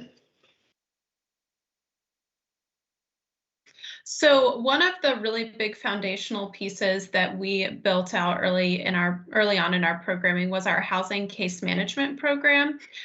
So we partnered with 17 community-based organizations. A lot of them are population specific or culturally specific. And these case managers are designed to support folks from being on the street, doing outreach, all the way through helping with the housing navigation piece, helping them to find an apartment, get leased up, and then support them to remain stably housed after they enter stable housing. So we contracted with our community partners to have 2 to 3 case managers per organization. These case managers have a caseload of about 20 households. So we designed it to keep that caseload really low so that they can provide intensive support for our households that may have a really high level of need for support. And then also through this case management capacity, we're hoping to support 800 participants or households in the first year, and that will help us get to our year one goal of supporting 500 households and accessing stable housing. So that's really the big services foundational piece that we built out. And the other piece, the financial piece, is the regional long-term rental assistance, which we fondly call ARLA. This functions much like a Section 8 voucher or a housing choice voucher, if you're familiar with that. But we've tailored it a little bit to make it really specific to the region and help folks better utilize that in Washington County. And so this really helps bridge folks that are low income and makes housing affordable. So they pay a portion of their income towards rent, and then the ARLA voucher helps bridge the rest. So so each of these households that will be, or the 500 households that we hope to house in year one, will have a housing case manager and an ARLA voucher to help them achieve and maintain stable housing. So, oh, I see we have a question. Council President Lube? Yeah, I was just wondering, for vouchers and those sorts of things, is it an easy process for landlords to accept them? Because it can be a situation in which the landlords don't want to deal with the process in order to accept those vouchers. So is that sort of, a hindrance in this program as well, or has that sort of the administrative burden of accepting the vouchers been relieved? Yeah, so, sorry, Emily, were you going to say something, or do you want me to jump in?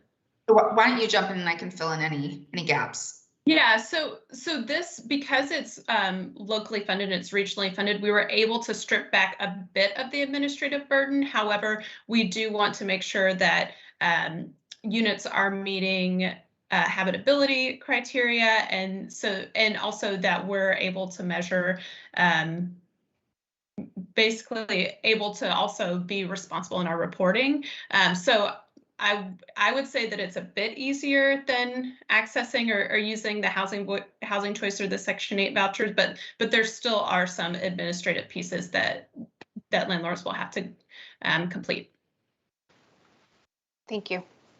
And I'll just add that there can be hesitancy from landlords to accept someone who has a voucher, which is why that housing case manager is such a critical component, because they can kind of navigate the system for their client, explain why in many ways a housing voucher is really the most stable form of rent guarantee that you can have, because it's guaranteed in this case by Washington County, but in other cases by the federal government.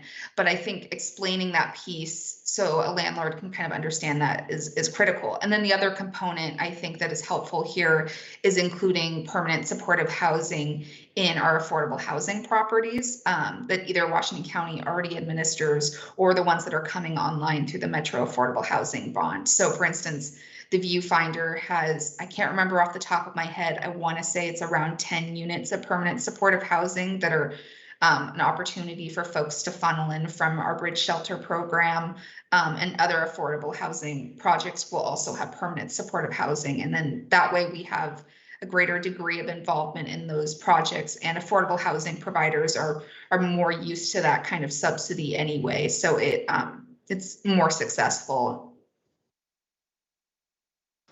Thank you for that.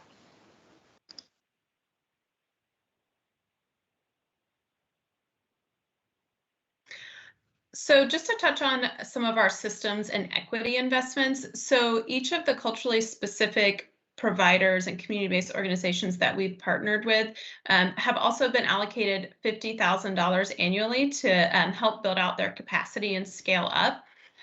So they'll each get a $50,000 investment each year over the next 3 years as they contract with us to provide supportive housing services.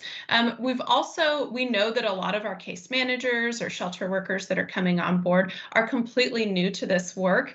So to make sure that they're able to really meet the level of care that participants need, we've built out a training curriculum, and that includes training that specifically addresses how to serve folks that are experiencing behavioral health symptoms, how to provide culturally and trauma-informed care, and then also just the basics of housing navigation, how to support folks in connecting them to housing resources. And then also we have really been intentional about creating an inclusive procurement process. We've done this through what we call an RFPQ, so requests for programmatic qualifications. And it was through this process that we qualified in initially the 38 organizations that we'll be partnering with to provide these services. This process was largely hailed as an equitable or as an accessible and inclusive process, so much so that we've just opened up our RFPQ again in partnership with Clackamas and Multnomah counties, and they've asked us to lead this work. So this opened up again December 1st, and will be open through the end of January to allow for and invite community-based organizations to partner with us and apply to partner with us. And then last was the Community Connect modernization. So Community Connect is really the front door to help folks access housing services in Washington County. And it needed a bit of a modernization, so we really took that on early in our programming. And so we've scaled back the really long, drawn-out assessment to screen folks for services to a 20-minute assessment that's really trauma-informed and focuses on getting the most pertinent information up front, and then continuing to screen and evaluate folks for services as they move through our housing system. So now touching on some data components. we're really accountable for the outcomes that we are achieving in this community. And so we've measured these outcomes in 5 primary ways. They're also known as regional outcome metrics if you're looking at the quarterly report. And you can reference them in the report, but I just want to describe each one and how we'll continue to improve on these metrics in each of the coming years. So first, we have program inflow and outflow. And what that basically means is kind of what Ali was describing with how many people come through that front door of Community Connect and are assessed, and then how many receive assistance and how many, for whatever reason, exit without help, and how many continue to wait. So we see that 843 households were assessed in our first quarter. And in that time, we were able to assist 278 people.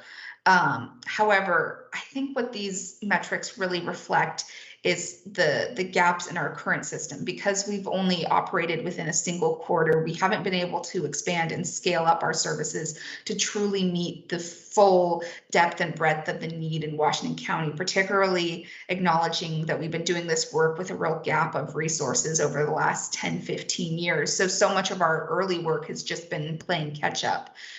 Which is why we see that 393 folks exited without help and 172 are continuing to wait. With that, we have system capacity. So 885 households need access to that permanent supportive housing that I referenced earlier, and we only have 394 placements. So to fill in the gap for that additional 500-ish remaining placements, we need to look towards partnering with affordable housing, and the way I described earlier, having more intentional partnerships with landlords who are more willing to partner with us in this program, and also thinking about what's within our existing affordable housing stock that we can repurpose. In terms of housing placements, within the first quarter, we were able to transition 6 folks into permanent supportive housing, specifically through our Bridge Shelter program. So that's Econo Lodge, Aloha Inn, and the Forest Grove location that I mentioned. So typically the length of homelessness for folks who are able to transition into our programs is approximately a year. For folks who remain unhoused and aren't able to access those programs, it's more like 2 years. Now, the good news is that for those folks that we are able to transition into that long-term housing with rent assistance with a case manager, 95% of those participants do not return to the homeless system, which means that this is a sustainable solution that gives people long-term results and hope, and can be really successful in the long term. I think it can be boiled down as simply as housing ends homelessness. So looking a little bit at the budget that I referenced earlier. So in the top left, you'll see kind of what our baseline budget was, which was $10.5 million. These aren't perfectly to scale, but you can see that there's a significant amount of federal funding, some state funding, and then also some local funding in the mix. Then in the last year, we add in COVID response dollars that we received from a variety of sources. That have significantly increased our capacity to do this work. Now, the problem with COVID response dollars is, of course, they're all tied to COVID. So these aren't funds that we can count on in the long term, but in the short term, they are filling a valuable gap, which is invaluable. So we have, again, federal funding, state funding, local funding, COVID. And then on the right in this large bar graph, you can see just how significantly the SHS program increases these resources with a projected $52 million for that first year that just, I mean, quadruples our program resources and is really exciting and going to have a significant impact in our region. So looking ahead at what's next, so Emily mentioned permanent supportive housing and our planned investments there. The Aloha Inn, which is currently one of our bridge shelters, will be transitioning to a permanent supportive housing site. Its construction is underway, and we're hoping for this this spring to have folks housed there permanently. And then also making investments into existing or within existing affordable housing developments. So currently there are about 1,400 affordable housing development or affordable housing units in development in the pipeline in Washington County. So we're hoping to tie our ARLA vouchers and our case management and services supports to many of those affordable housing units or within those affordable housing entities to really help place folks and permanently house them. And the Aloha Inn will be attaching our ARLA vouchers and our case management services to each of those units. And the hope there is to really serve individuals and households that really require a high level of care. And then the other piece is expanding our homeless plan advisory committee. This advisory body currently oversees all of our planning and our programming that we roll out at the county regarding housing and homeless services. And so we're working to expand that to really help in the oversight and accountability as we roll out our programming and making sure that we're meeting our measurables and our outcomes.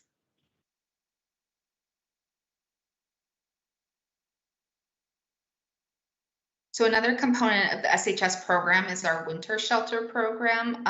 This particular program is one that has been operating in Washington County for a longer period of time, but with the support of SHS, we've been able to provide greater coordination for the program, do extensive COVID screening so that folks who need it are able to safely quarantine at our respite shelter location. And we've also expanded our capacity from 150 shelter beds, which is what we offered last year, to 187 shelter beds, which is what we're offering this year.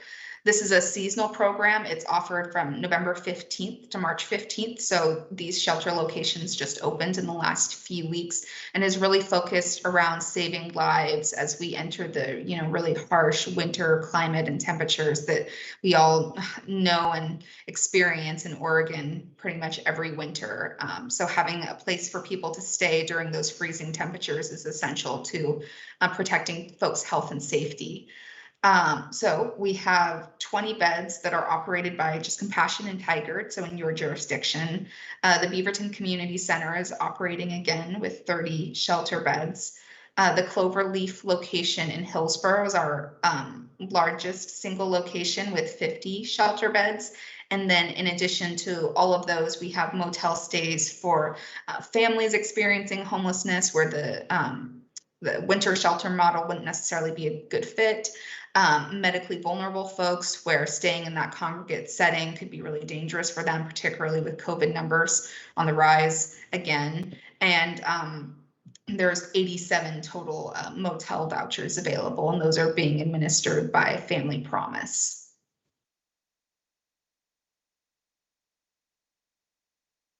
So just to recap our year one goals and our ongoing program goals over the lifespan of this measure. So 500 supportive housing placements, so folks that are stably housed with those support services in place ongoing, and then 500 additional households stabilized. So these households may have lower needs, they may need short-term, temporary, one-time assistance. So through our programming, we'd like to also help these households stabilize. And then 100 new year-round shelter beds, which we are excited to say we've achieved with our bridge shelter capacity that we've built out. And then in the years to come, our hope is to develop have 1,665 supportive housing placements across Washington County, 250 additional year-round shelter beds, because we know that Washington County has long been under-resourced with shelter beds for our community. And then just keeping in mind that all of our outcomes should advance racial equity, so making those systems investments as well.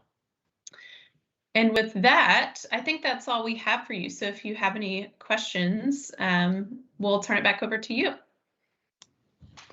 Well, thank you both very much. And it's exciting to see this program actually working now. It was an idea a year and a half ago, and now it's reality. So that's pretty exciting.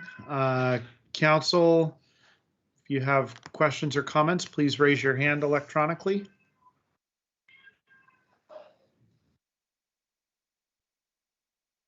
You both were very thorough, so I'm not surprised. We'll take it as a win. So thank you very much for your time tonight. Really appreciate the updates and look forward to hearing next time around. Thank you. Thank you. Thank you so much. Have a good evening. All right, we will move on to the next item on our agenda, which is to receive a Public Safety Advisory Board update. And we have Management Analyst Ramos and a couple of Public Safety Advisory Board members. Yes, that's correct, Mr. Mayor and Council, members of the public, thank you. Again, my name is Eduardo Ramos, and I'm a Management Analyst in the City Manager's Office. And I'm excited to be accompanied by the Public Safety Advisory Board Chair, Sean Stoldryer, and the Vice Chair, Danny Rauda. I'm going to quickly share my screen, and then we'll get going into the presentation.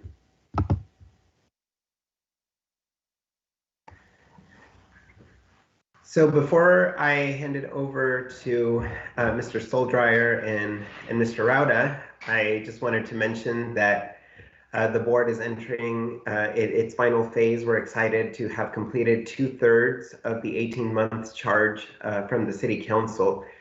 And tonight, what we'll be covering, Mr. Stoldryer and Mr. Rauda will be introducing themselves. We'll be walking you through what the board has been up to July and November, then talking about the board's accomplishments, and then what we expect to cover in the final 6 months of the charge, and open a discussion with all of you. So with that, I'll hand it over to Mr. Stoldryer. Okay, thank you, Eduardo. Good evening, everyone. Thank you for having us. I'm Sean Stoldryer. I'm a community representative on the board. I was nominated to be chair for this quarter, this unit. And Danny, go ahead and introduce yourself. Hi, everyone. My name is Danny Rauda, and I'm also a community representative. I work at the St. Anthony Catholic Church off 99 as the social justice coordinator, and have been happy to be a member of this board from its beginning. We've had some great meetings, some exciting topics, as many of you know. Hopefully you've followed some of the things we have talked about. Tonight we're going to talk about what we've covered in the last few months, what we call Unit 2, the Tiger Officer's Journey, and Unit 3, the Community Experience. We got a comprehensive look at the hiring practices that the police, Tiger Police Department undertakes. We had many of the city and Tiger Police Department staff walking us through their processes. It was very informative. We found out about what they did for training at the academy, the ongoing training, in-depth conversations with their experts that supervise the training. We looked at the values that they desire and look for in the officers they hire and the officers they promote. And then we moved into Unit 3, the Community Experience. So this was a bit of an overlapping unit for us, but we began this third unit with looking at use of force policies and practices. So of course, I think everybody here is familiar with our mission statement. I won't read that, but Eduardo has it on the screen. All right, next slide.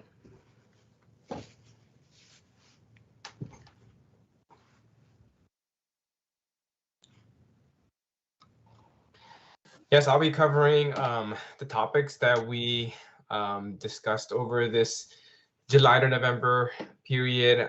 As you see in the slide here, the first topic that we jumped into was discussing the body-worn camera program, and we really spent a lot of our time on this topic and had a very in-depth and nuanced conversation about the policies and our recommendations for how to improve them. And I personally really enjoyed the conversation. It was very, very informative. And so some of our recommendations for the body-worn camera program included identifying training opportunities after deployment, more time to build muscle memory, and increasing transparency, which was something that was very important for me at a personal level, especially when it came to the conversation around some of the different functionalities of the body-worn cameras, such as the mute functionality, and just developing standards for when these devices should be activated.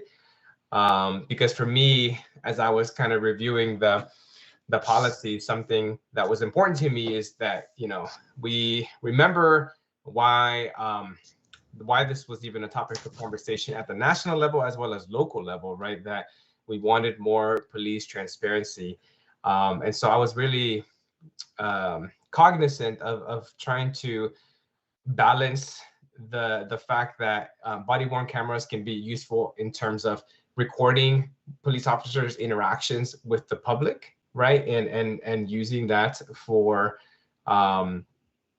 as data points, right? But it is also inverse. The inverse is also important, right? That it's also a way to keep our officers honest and accountable for their actions with the public.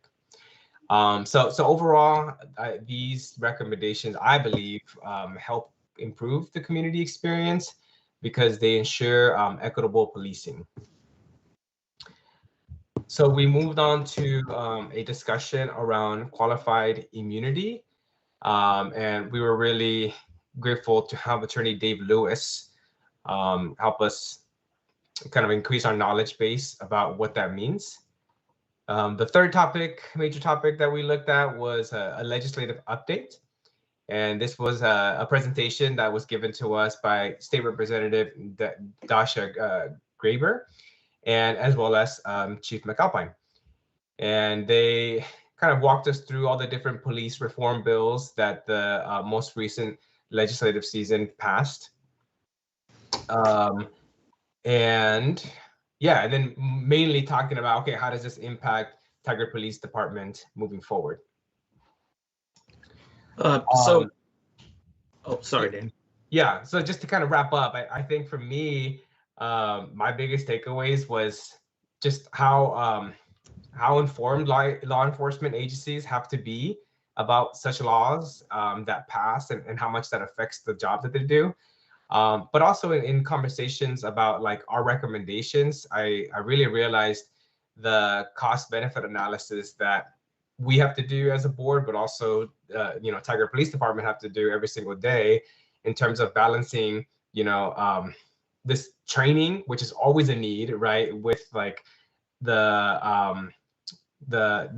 officers' time on the streets, so that was kind of an aspect of this conversation that I hadn't realized until we had these conversations.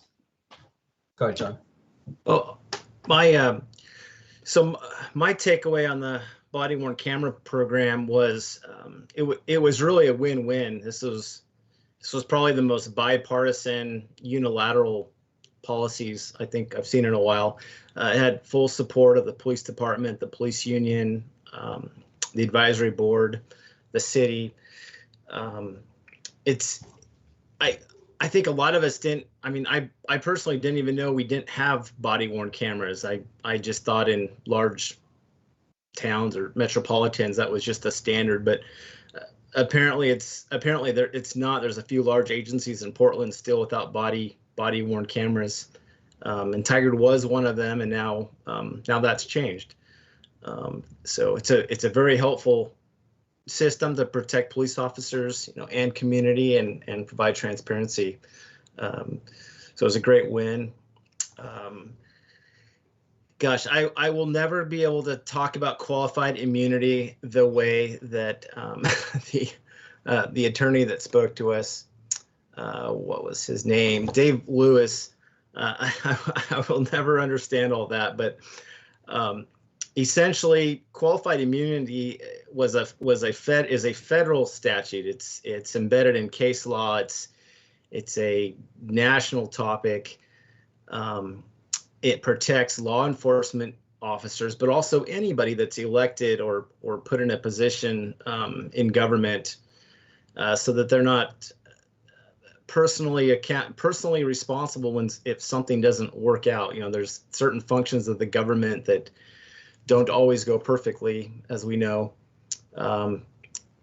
So national topic, and it's not something that we as a city or we as a state could even change. We generally in the state of Oregon rely on Oregon revised laws or revised ORS, revised statutes, you know, and so if something happens, you know, if you know, God forbid, you know, a police officer does commit a crime and somebody's hurt, you know, there's Oregon rules that apply, and there's a process for that.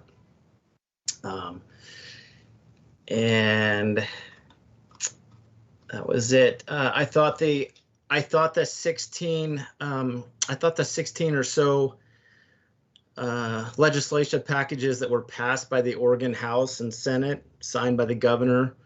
So that I think when this board started, none of that was even known. I mean, I imagine a lot of people watching the national news knew that something was going to happen, but more or less, I would say I could categorically say that a lot of the nationally desired police reform bills that didn't pass were passed in Oregon, and so those are being rolled out this year, and police agencies all across Oregon are reacting to the new legislation, updating policies, making changes. So much remains to be seen how that unfolds, but certainly that was a big development that, you know, impacts all police agencies, including Tigard. Okay. All right, our next slide. Okay, police officer training, cultural competency. We learned a lot about what Tigard Police does, their community engagement as they hire police officers. We also learned about their defensive tactics, their do's and don'ts, use of force, police training. Most of the committee participated in a police training scenario, role-based scenario with laser shot, where you're actually put in a situation with it's like a pistol with a laser, and you're put in a situation where you have to deal with somebody that's going through a crisis and using violence, and you know, figure out what to do. And the experts that put that training on, I thought, did a very good job. I won't say a lot about that here. We're going to have a discussion in our next board meeting about that, so we may save that for the next update. And then we reviewed some data that was collected. You know, we have learned there's a incredibly large volume of calls for service by the community. That our community calls the police something like 22,000 times a year. And then there's another 15,000 self-initiated calls for service. So something like 40,000 calls for service in this community, and very, very few of them require use of force. However, we did look at that data and have had quite a bit of discussion about it. Danny, do you have anything to add? Nope, you got it. All right, Eduardo, you beat me to it. Next slide. Thanks. Yes, so these are just a few of our key accomplishments that we were able to achieve during this period. Again, probably top of the list here is the body-worn camera policy recommendations that are going to be shared for statewide consideration. We believe that these recommendations help improve transparency and clarity for the policy. We also encourage investing time in ensuring best practices by identifying and training opportunities and more hands-on training. So our second achievement was the use of force recommendations, and these were deliberated by our diverse board. We passed 3 of 4 proposals to improve training time, and that includes cultural competency and crisis communication. And we're currently having an ongoing conversation related to the frequency of reporting. Some of the other accomplishments include, just the makeup of our board, right? Being able to achieve a consensus, even with the diverse perspectives that we all come from. We got people from, different ethnicities, different faith backgrounds. And so I think that's in and of itself an accomplishment. The PSAB is now more than 50% completed. Community engagement, something that I've been really happy to be involved with. I've been having personal conversations with Councillor Newton, and actually just last week, Councillor Newton and Mayor Snyder came to my workplace at St. Anthony's and met our parish staff to have a conversation, a get to know you meeting, and explore points of connection where we can collaborate together. So I thought that was a good win for outreach and community engagement. And then lastly, improving the officer onboarding to build stronger community connections. So this accomplishment touches on our effort to have a full picture improvement of public safety in Tigard, which means considering how to set the police officers up for success in their job by establishing relationships with key leaders in the community. We want to create an equitable and welcoming environment for community and police officers so that they can attract the best talent.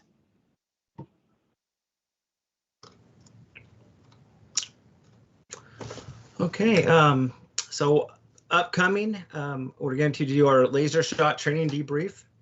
I think the majority of the board had a chance to do that. We're going to dive into performance review and discipline of Tigard police officers. We're going to discuss mental health and houselessness response. Ballot measure 110, the decriminalization of hard drugs, something we'll be discussing. We'll also be discussing traffic stops and youth safety and the SROs in our schools. Next slide, or maybe that's our last slide. Okay. Well, thank you for letting us come and present. It's been an honor to serve on this board, and also here to speak to the council. Thank you, Sean and Danny. Really appreciate that. And I guess a question for both of you and perhaps for Eduardo are really about whether all the content that we asked the board to cover is going to be reasonably accomplished by the time that you're like, is the board on track to accomplish reviewing all of what was tasked to the group by the council, Eduardo, and or Sean and Danny?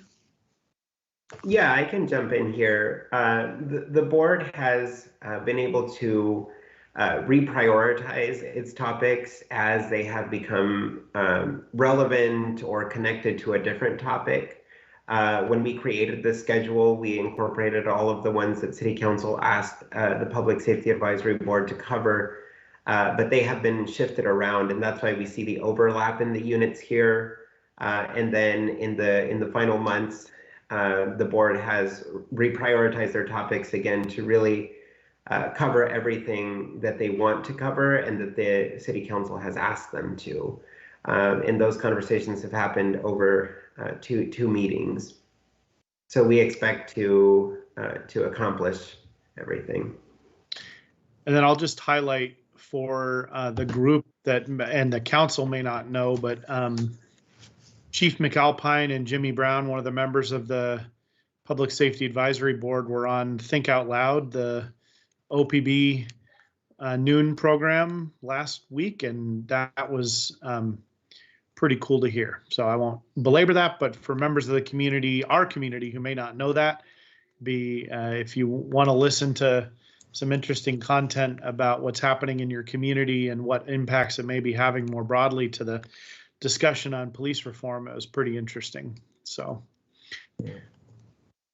Sean, did you have more you wanted to share? Sorry, in response to my question, or are you good? No, there's been just in transparency, there was some discussion about potentially wanting to extend the board meetings. I don't know if that will go anywhere, but we did.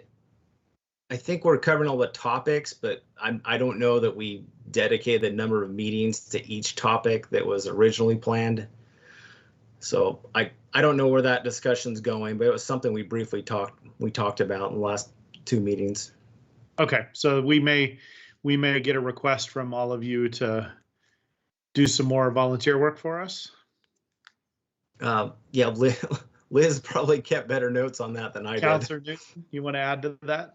Yeah, I basically told the board that if they were willing and, we didn't want to just, and we had a couple of more meetings to go to make sure that we got everything covered, that I thought that would be fine, so we're not, they have a schedule, but it's just been an incredible experience for me because this group is so thoughtful and so willing to just share everything. And, the policy review that they give things, and once they learn about something, the group learns about something and understands how it works. It's just, I just think it's a great model to use for any sort of topics that the community really wants to dig into, because it's an amazing experience. So, yeah, so we just talked about, if it goes over a month or so, maybe that wouldn't be a problem. And I was certainly aspirational and aggressive. Right? Yeah. Okay. Yeah. So, and they're also, I think it's the defensive tactics policies. I'm going to get it mixed up, but the chief takes them and reviews them and then comes back to the group. So some of those sort of interactions may take a little bit more time as well. So the other thing I wanted to say, and then I'll let the rest of you speak, but the opportunity, just as Danny Rauda talked about, my interest is in getting more connected with the community. So once things open up, I'm going to be looking to our community members, myself, to connect with them and try to open up some of those conversations. So we're going to start, we're working with Danny's group at St. Anthony's to try to make some more connections there, but we're hoping that we can do that with all of our different communities. So thanks. It's great though. I love it. Thank you, Councilor Newton. What other members of council want to ask questions or make comments? Raise your hand electronically.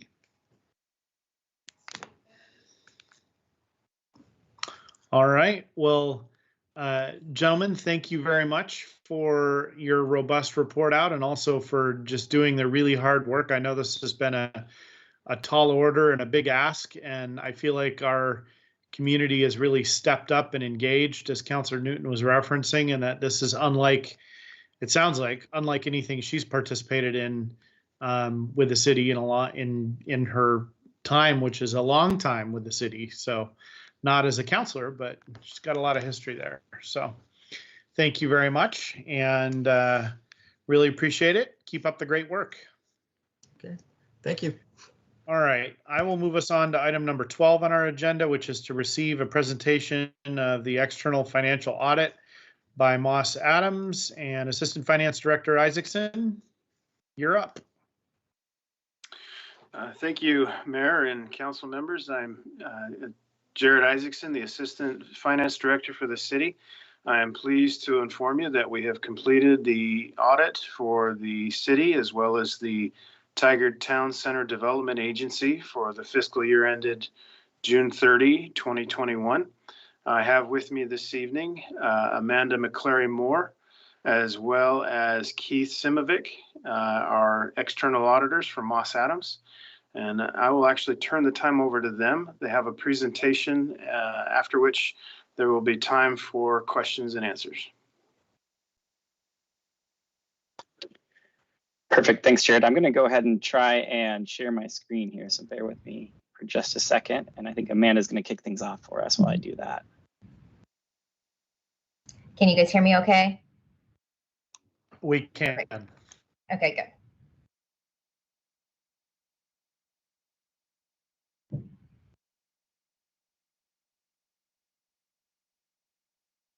Okay, let me know if this is coming up for everyone. Yep, that looks good.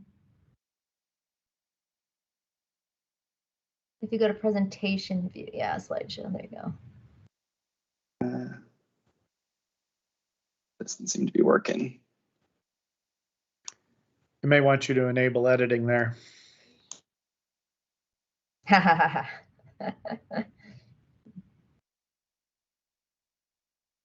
we go. Does that work better? So you're no longer sharing your screen, or we can't see it. Well, it's popping up on my end. Let me see if I just need to pick a different window. Sorry, bear with me. How about this? Yes, that looks great. Perfect. We figured it out. Okay, we got through the technology issues. We're good from here on out. So go ahead, Amanda. Yeah. Okay. Thanks for having us here today. We're here to go over the audit results. And if you can go to the next slide, we just have a short agenda of items that we're going to cover today. So we're going to go over the engagement team, just to tell you a little bit about how we function as an audit firm. We'll talk about the services that we provide to the city, and then go through a high-level view of what that audit process looks like and what we ask for of management and your finance team as part of our audit. And then we'll go on through some conclusions. So we issue a number of audit reports as part of our audit that get included in your financial statements. So we'll go over those. And in addition to our opinions and reports that get included in the financial statements, we also have some required communications that is just some additional information to cover about really how the audit went and some key areas that we looked at. And then we'll conclude with just a few key best practice recommendations, and we'll walk through those with you. You can go to the next slide. So this is your engagement team for this year. I'm Amanda McCleary Moore. I'm a partner with Moss Adams, and I focus in on government audits. I mainly work with cities and counties. I took over this year for Jim Lanzarada, who retired at the end of last year. And so I actually stepped in a little bit last year to help out. That way I had some familiarity with your city specifically. And then this year I took over and made sure that that we completed the audit timely and in accordance with our auditing standards and signed your audit reports. Kevin Mueller-Liley is a senior manager who also specializes in governments, and he is what we call a concurring reviewer. So he does a cold or independent review of the financial statements and our audit reports. So he's not working on the day-to-day details of your audit, so kind of provides that independent perspective. Keith Simovic, which you've met and seen here today, he's a senior manager on the job, soon to be partner January 1st. And he actually does, the day-to-day details with your team. So he is really managing the overall audit process. He helps me with review, and he helps the team make sure that they get the audit done, and really takes ownership of making sure that we meet all of your deadlines. Harvey Wang is a manager, and he's kind of the point person on the audit, kind of that in-charge role. So he works with your team, he works with Keith and myself, as well as directing the seniors and the staff. So obviously there's a number of team members that are not on this slide that we have to help complete the audit. And so he's really that point person. So pretty consistent team for you this year, which is always nice and helps in a year of transition and partners. So it still went really well. And if you go to the next slide. So we perform a number of services with the city because you are an Oregon municipality, as well as in the current year, you did receive those more than $750,000 in those federal awards. So it really engages us to do a few more procedures and have a few more services that we have to provide. The first of which is the audit of your financial statements. So we're looking to make sure that the financial statements are presented at least materially correct in accordance with the accounting standards that you follow, which is set by the GASB, or the Government Accounting Standards Board. Then we also, because you do get the GFOA Certificate of Excellence, so that means while you already have a quite lengthy financial statement to put together, management has decided that they would include statistical information and some introductory information that's not actually required under the accounting standards, but it is required in order to get that GFOA Certificate of Excellence. And so we assist with that review and making sure you're meeting those additional requirements in order to maintain that certificate. We also audit under the governmental auditing standards, and this is because of those federal awards. So because we have to complete a single audit, it requires that we also follow governmental auditing standards.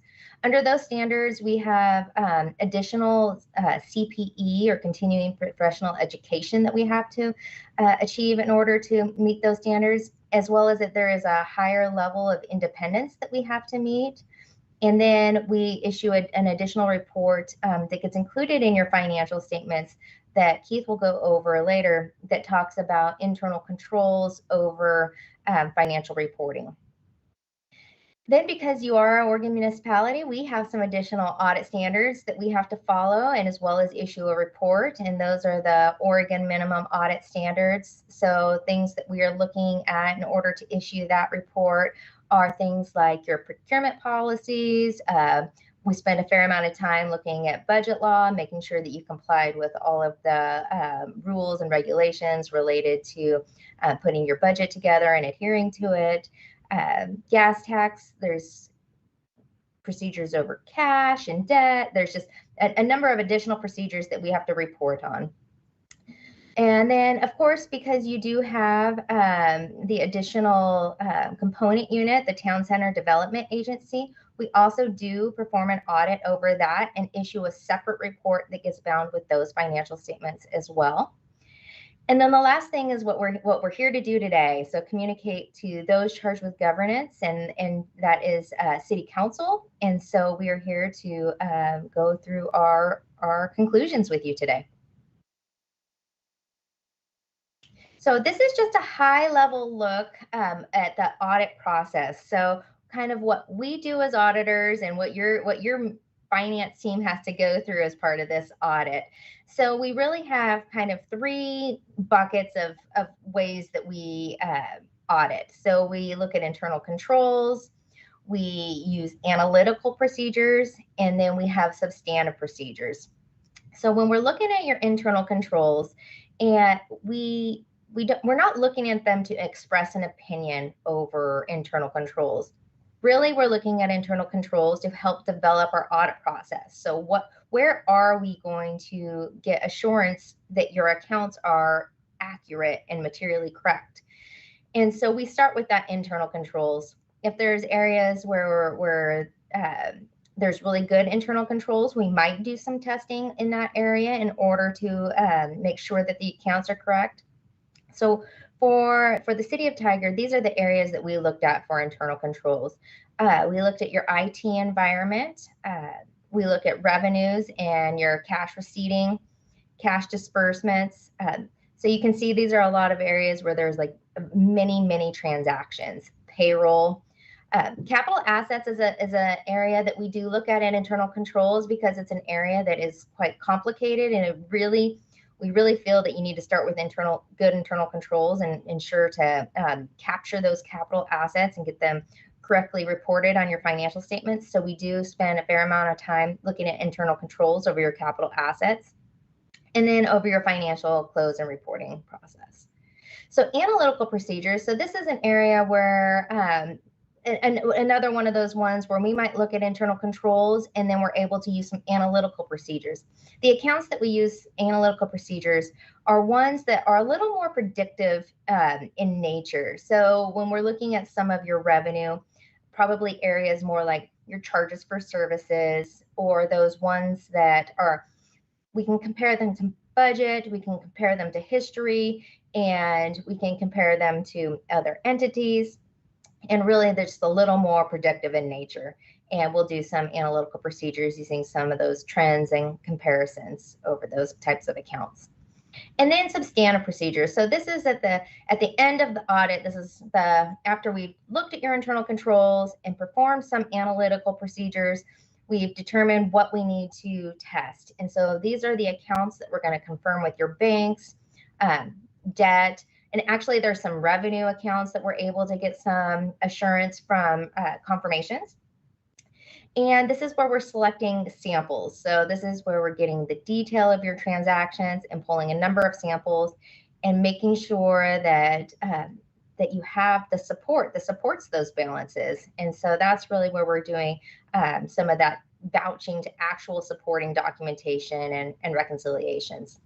The last thing that we do is we do get representations from your attorneys. The reason that we do that is because we need to make sure that if there are some litigation out there that might require an accrual in your financial statements, that we're aware of that. And so that is another area where we perform some what we call substantive procedures. So we send them a confirmation letter, and then they send us a letter back letting us know if there's anything significant out there that should be accrued for that might not be covered by insurance otherwise. So just kind of a high level look at what we do and what you go through as part of our audit. And with that, I think I'm going to turn it over to Keith, and he's going to actually walk you through the conclusions of how the audit went. Perfect. Thanks, Amanda. Yes, I get to deliver the good news here, which is very positive news overall. We'll have a few things that we'll talk about that was in our what's called our communication to those charged with governance. Amanda mentioned that. That's kind of a letter that we issue as part of every audit that we do that gives you a little more insight into the process and if anything came up. So we'll talk about some of the best practice things there. But overall, what you're going to see here is a very good audit report. When you think about that initial audit report on our financial statements, or excuse me, not on our on the city's financial statements, we're giving an unmodified opinion or clean opinion. That's exactly what you're looking for. And of course, any third party that obtains these financial statements and uses them and relies on them, they're definitely going to want to see, is there an audit that's done over the city's financial statements, and is that a clean opinion? So exactly what you're looking for, meaning that through all the procedures that we did and following all of our professional standards, we got enough evidence to say that we believe the financial statements are free of material misstatement. So very good news there.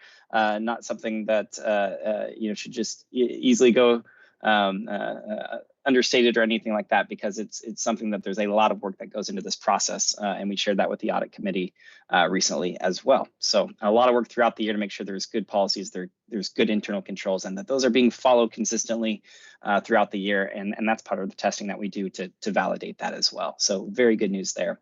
The additional government auditing standards report that we issue, of course, if we had any what we call significant deficiencies or material weaknesses in internal controls, those are the types of things that would get noted in this kind of report. And those are kind of the red flag, big ticket items that you'd want to be on the lookout for as we're going through our testing. If we note any holes in the checks and balances system, those would get noted in this report. And that's something that you want to be on the lookout for, as I mentioned, because that gives you an idea of areas that can be shored up to make sure that errors don't happen and they don't flow through the system and pop up in your audit. With our Oregon minimum audit standards report, the additional compliance testing that the state requires us to do, we did have a couple of items noted in there, and we'll talk about that here in a little bit. So we'll talk about that in just a second when we get to the communication to those charged with governance. And then finally, we do issue a separate report on the federal funding that was received in the current year. Now, that is something that gets issued after the financial statements for the current year. So that testing is going to be completed here in the near future, and we will get that filed with the feds within the next several months. So for our additional communication to those charged with governance, there's a couple of bullet points we wanted to highlight here. Of course, all these bullet points are really referring back or the highlights of the different paragraphs you'll see within that letter that we issue. But a lot of it is fairly boilerplate, and that's exactly what you're looking for in this, that we didn't have to modify a lot of our standard professional language that's prescribed. to say that we ran into any issues, that we had issues with management as we were going through this process, or that we weren't given all the information that we were looking for to complete our audit. So we didn't have a lot of things that we need to hone in on, but we do always want to touch on, were there any audit adjustments in the process? And did we have any recommendations? And of course, we already mentioned we don't have any material weaknesses or significant deficiencies. And again, that's kind of the highest level of, I guess, severity, you could call it, in terms of our audit terminology we use for a lack of checks and balances. So we didn't have any of those, which is good news. But we did have a few things that we want to go through. And of course, as I mentioned, we met with the audit committee and went through all of these in detail and answered some of their questions and we're able to have kind of a back and forth there, but we want to go through these briefly as well. So you'll see a few categories on here in terms of the adjustments that were noted. And of course, an audit adjustment is something where, as we're going through our testing, if there's anything that we identify that is an error in how it was recorded, or it's not in conformity with the accounting standards, if it was recorded at the incorrect amount or in the incorrect period, or if it was classified incorrectly, was not recorded to the correct account, right? And a good example there is we ran into something where it was classified as a capital asset and really it should be an expense.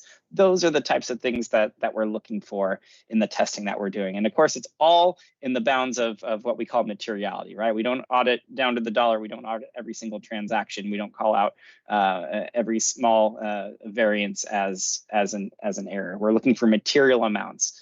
And we kind of have two separate levels of materiality that we're working with. So we'll kind of talk about that too. But this first level that says audit adjustments, and you'll note one item there. An audit adjustment means this is actually, this was something that was identified in our audit process once we started our testing, and it was corrected, and that adjustment is reflected in that financial statement. So this has been corrected, but it was identified in the audit process. And it had to do with the water bond refunding transaction that occurred in the current year. There's very specific accounting guidance that talks about how this is supposed to be recorded. And there was a couple things that were recorded a little bit differently when we first looked at the accounting records. And so this resulted in a little bit of a adjustment in the transaction where you've got some bond issuance costs that had to be expensed. You've got a bond premium that had to be recorded as well, and a slight adjustment to kind of a deferral. So some technical things with the accounting rules here to kind of get that in line with that guidance that the GASB puts out there. So that resulted in a little bit of an adjustment there. The section that talks about past adjustments, these are items that, again, we have a couple different levels of materiality, and we have a lower threshold, which is really kind of 5% typically of our overall materiality threshold. So much lower. As we're going through our testing, if we're noting smaller errors, we want to see, are we finding a lot of small errors that add up to a bigger error? Because that could be a problem. So these are ones that actually were items that we identified, but they didn't grow large enough to trigger an actual audit adjustment. So these are things that are not reflected in the financials, but again, these are things that we want to bring up to the governing body of the city, of course. And so a couple of items here. One, again, related to the refunding bond transaction and some of the interest for the refunded bond issuance, that the interest was not accrued up until the date of that refunding. So there was some expense that was not recognized for what you see on here. And then the second one that's not reflected that we identified, actually, this is something that management identified in some of the work they were doing this year for the calculation for the clean water services. And some adjustments that were identified in that process that were recorded in the current year. And whenever we have something like that, and we note that some of those items were related to issues that occurred in previous years, this is just recognizing the impact on that previous year. So all of this has been corrected. It's just it was posted in the current year instead of in prior years. And that's all that's trying to note there. So in terms of our best practice recommendations here, these are some of the key ones. We had a few others that we went through with the audit committee. But these are the key ones that we noted. Some items related to utility billing. And again, whenever we had any audit or past adjustments, usually that triggers some kind of recommendation as well, right? How could we prevent this from happening in the future? So for this first one, the utility billing related one, we're talking about the clean water service calculation that we just discussed and some of the inputs to that calculation to prevent those types of errors from happening going forward. So we've had conversations with management. We know that they've identified this, cleaned it up, and made changes going forward. So we don't expect that to be something that'll pop up going forward. On the IT side, Amanda said we spend a lot of time looking at IT when we look at internal controls too, because it's so important to understand who has access to the system. Are those access rights being changed timely when they need to, when folks leave the city, when people change their roles within the city, just to make sure that that is all appropriate, because so many internal controls happen within the system. So it's important to understand what those, who has access to do what. Are there errors where some, or issues with setup of user access where someone could approve their own transaction or things like that? Those are the types of things that we're looking for. And then we also want to know, you know, is the city doing something on their end to take a look at that on a regular basis to understand who are the active users in the system, and is that consistent with what all the with what management would expect? So that's something that we're recommending going forward, that there is a regular routine review of active users to make sure that that is consistent with expectations. We've had a comment for a number of years now on the Lake Oswego Tidewater Partnership, recommending a governing agreement in place there. I know we've talked about that one, so I'm not going to dive into that one too much. And I know that is in the works, and we've had conversations with multiple folks at the city, and of course with the audit committee as well. So we're aware of that, but still recommending that, as that is not in place at this time. We noted the bond refunding transaction adjustments. So we have some recommendations there to kind of review the GASB provisions related to this. So when those transactions do come up, and they're not ones that come up every year, right? These are things that you don't have bond transactions and refundings every single year. So it is kind of an unusual type of transaction to happen. But when it does happen, it's good to go back, review those GASB provisions, and make sure those entries are recorded in accordance with the standards. And then finally, we mentioned in that Oregon compliance report that we do, we have to note if there's any instances of non-compliance with state laws and regulations that the state wants us to look at. And one of those areas that we noted in the current year is related to a statute that talks about investments within the local government investment pool, the LGIP. And every single year, the Oregon State Treasury puts out a specific amount that cities are allowed to deposit with the LGIP, and that goes up each year based on inflation. But there is a limit on how much they want you to put in there, and that we noted the city was above that limit as of year end. So something to note there. So those were the recommendations that we had. Again, these are kind of all in the what we would call a best practice type of realm. It's not the more severe areas that I talked about earlier. So very good news, a very good result overall. And just want to say thank you to everyone that was involved in this process. It's just a lot of work to get this thing done. And of course, we're in a remote environment, which throws a little bit of a wrinkle in this process too. So, but we really appreciate everyone's flexibility, staff's all hands on deck approach, and be able to get to this point in a timely fashion, pretty much in line with what we set out in our initial plan for completing the audit. So hats off to staff, to management, and everyone involved in this process, and thanks to the audit committee for their engagement in this process as well. With that, I'll open it up to any questions that you might have. So Keith, thank you very much, and congratulations on your upcoming large promotion. I know that was sort of hinted at a year ago maybe, but I'm glad to hear it's actually happening. So congratulations.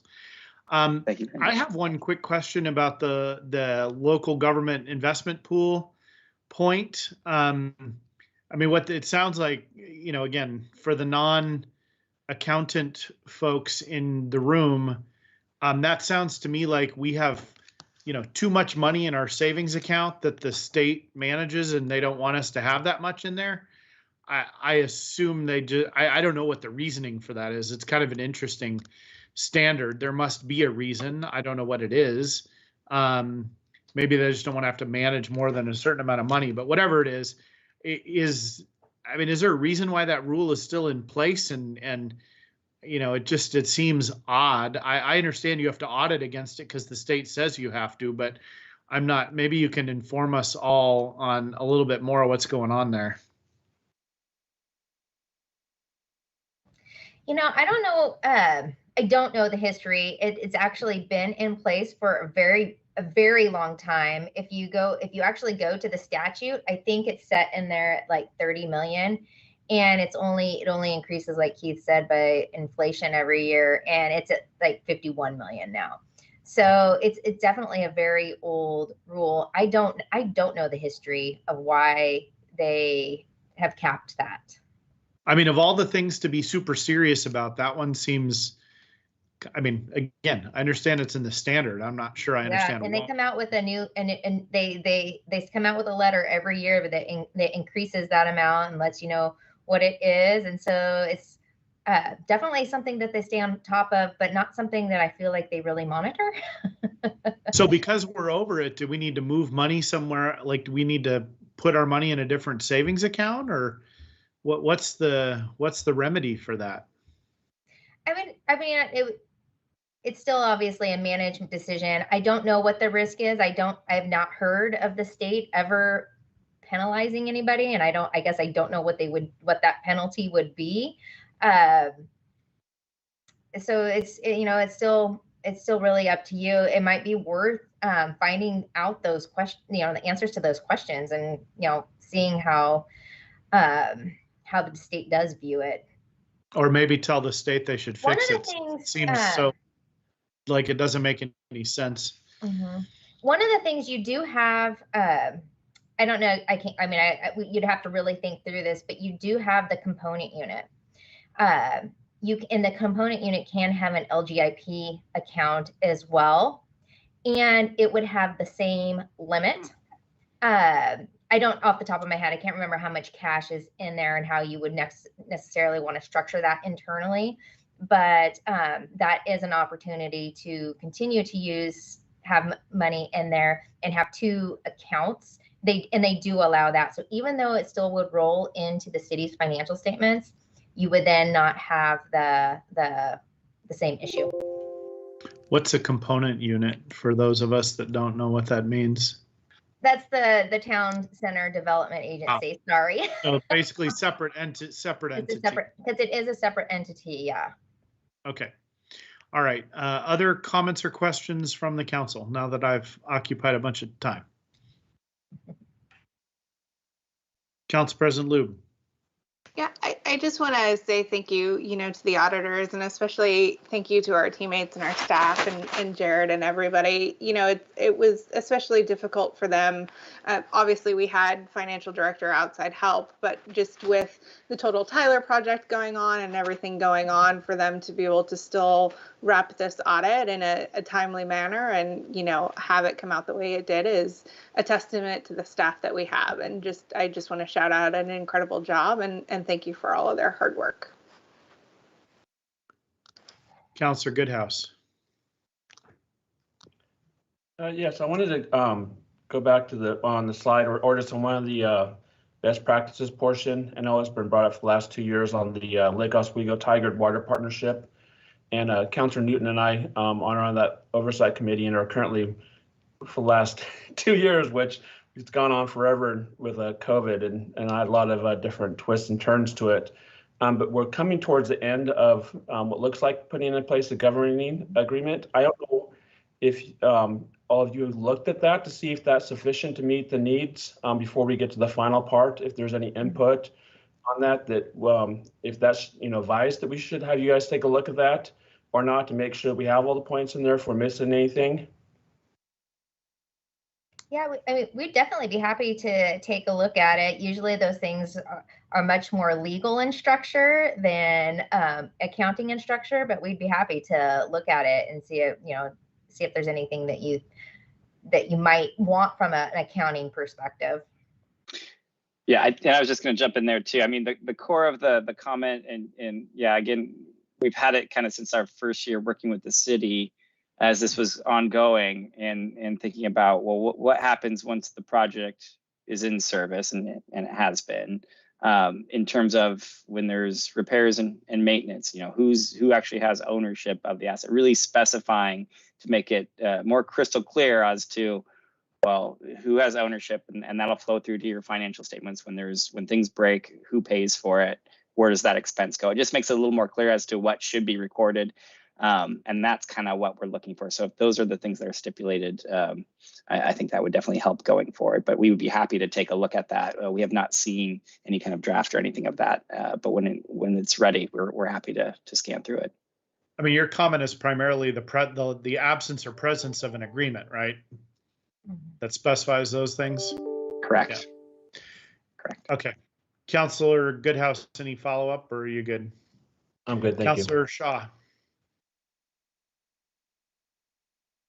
Yeah, thank you, Mayor, and excellent presentation. I too want to say thanks to the teammates because I know they've been doing double duty since there's been a shortage of staff. So thank you very much to all our teammates who have done the work. And with regards to utility billing, you had noted that this was a repeat comment from the previous audit. Is there a reason it just hasn't been changed to your knowledge, or is it just it's an oversight, shortage of staff on Tigard's side? And maybe that's a question to Jared. See, I'm muting. Yes, I'd be happy to answer that. The comment really comes down to our accounting software. As you know, we're switching from Springbrook to Tyler Munis, and our software, the Springbrook software, is just so deficient in so many areas, and we're moving away from that, so we don't want to spend any time trying to fix it either. So that's why we haven't done anything with that comment. We don't want to spend money and time on something we're moving away from.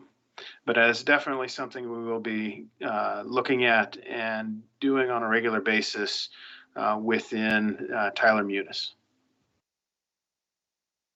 So the system as it is, Jared, now is just incapable without reprogramming. It's just incapable of doing what's needed. Is that what we're to get out of your response to Councillor Shaw? Yes. Okay. Councillor Shaw, anything further? Councillor Newton.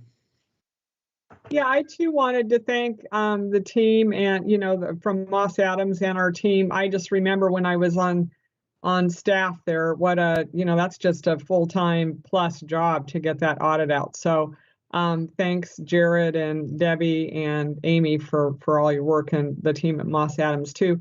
I did want to make a comment that perhaps City Attorney Rahala or City Manager Reimer, who are sort of putting together our final draft. We're hoping to meet with Lake Oswego on January 10th. Maybe one of them could loop with somebody at Moss Adams and just connect to see. Some of the things I think you're talking about might be in other documents that we're using as part of how the governance agreement's going to go, but I would, I think City Manager Reimer or City Attorney Rahala could put some loop back with you on that. And then the other thing is, I appreciate it. I read most of the report, so a lot of my questions got answered. So thank you very much. It was very thorough. Thank you. All right. Any final comments? Otherwise, I'll give you all a big thank you. Oh, Jared, do you want to say something? Yes, Mr. Mayor, we do have one audit committee member with us this evening, Elizabeth Gills-Carbo. I don't know if she wanted to make any comment, but she is with us this evening. Oh, thank you. Elizabeth. And no comments, Jared. I think you've gotten enough kudos from all of the city councilors, so no comments from me. Thank you. And thank you for serving on the audit committee. All right. Thank you, team. Great work. Appreciate it. And we're going to move on the agenda. We have already considered item number 13 and acted on it, which means that the next item on the agenda, well, we have no non-agenda items. So administrative report, City Manager Reimer. Thanks, Mayor. Probably take a deep breath now. You guys just handled a great deal of information in the last few hours here. So thanks to the council for addressing all the different items you brought forward today, and your support was continuing to support our community through the ARPA funding. So we appreciate that greatly. Just a few things to bring to your attention at this later hour. A couple updates from our police department team. Sergeant Monty Fox was recently promoted to lieutenant. And so kudos to Lieutenant Fox. Officer Jason Tillotson was presented with the Achievement Medal for 10 years of exceptional service with the Washington County Tactical Negotiations Team. So kudos to another teammate for a great regional service and for being recognized for his dedication. And then Colton Fink was recently sworn in as our newest police officer, and will start the police academy in March. And so continuing, thanks to the chief and all of our team for their efforts in supporting our team and the training efforts, as well as participation in the regional efforts. So kudos to all of them for the recognitions. We talked housing a few times tonight, and we brought this up a couple weeks ago, but this Thursday evening is our Let's Talk Housing Equity. The purpose is really for the community to come together and talk with our leaders, and Mayor Snyder will be there. Councilor Rosenthal is going to be there. Washington County will be representatives, as well as our state representatives. So it's co-hosted by the Southwest Equity Coalition. It'll be virtual this year, but just another chance for us to hear from the community. And the actions like you took tonight are all part of that, the large spectrum of housing services. And so thank you to the mayor for participating in that, and for what we'll receive that evening. We'll report back. On our community resiliency plan, we get questions often every week. What are we doing about the climate? What are we doing about equity? We are continuing to work with our community, especially individuals or parts of our community that just haven't had a voice in the past. So that's some of our key efforts. We are hearing, as a side note, not a lot of connection to the word community resiliency plan. So I've heard that a few times, including this week when I met with Councilor Newton. And so we are going to work on a branding of that, and just to make sure, because every time I think we talk about it, it's well received. It's just not real intuitive of what it is for our community yet. And so what we're trying to achieve, I think, is much appreciated and in line with what the questions all of you get as well as we get. And so we'll work on that, and more to come in that area. At the same time, our climate champions, maybe that's our name right there, we've come up with, is our climate champions continue to work, and that's really putting our youth voice to work in this important area. And so thank the youth Councilor Nog, Eduardo, and many others. It sounds like we're coming together on December 18th at Summer Lake with Friends of Trees to just start and continue this conversation. And so a lot of work is going into this area, as you know, and just appreciate the efforts of Councilor Nog and others that are helping us through this. Just a couple other things related to our youth in our library. As of November, we have preloaded books on Kindles, both in English and Spanish. So thanks to Halstead, who's on the call or the meeting today, as well as our library team for continuing finding ways to serve our community. And last but absolutely not least, for our teens, can learn about the STEM skills and spread the holiday cheer through our teen Take and Make Light Up cards. And so I understand last month, 75 teens created comics with the Take and Make kits that celebrated National Novel Writing Month. And so just once again, great examples throughout the organization, especially at the library, in ways of just things that we do on a daily basis that really make a difference in the lives of our community. So thanks again for the great meeting tonight. And that is all I have. All right. Thank you, City Manager Reimer. We have no executive session scheduled. Is there a motion for adjournment? Council President Liu? I move to adjourn. Councilor Newton? I'll second. It's been moved and seconded. City Recorder, please conduct a roll call vote. Mayor Snyder? Yes. Councilor Goodhouse? Yes.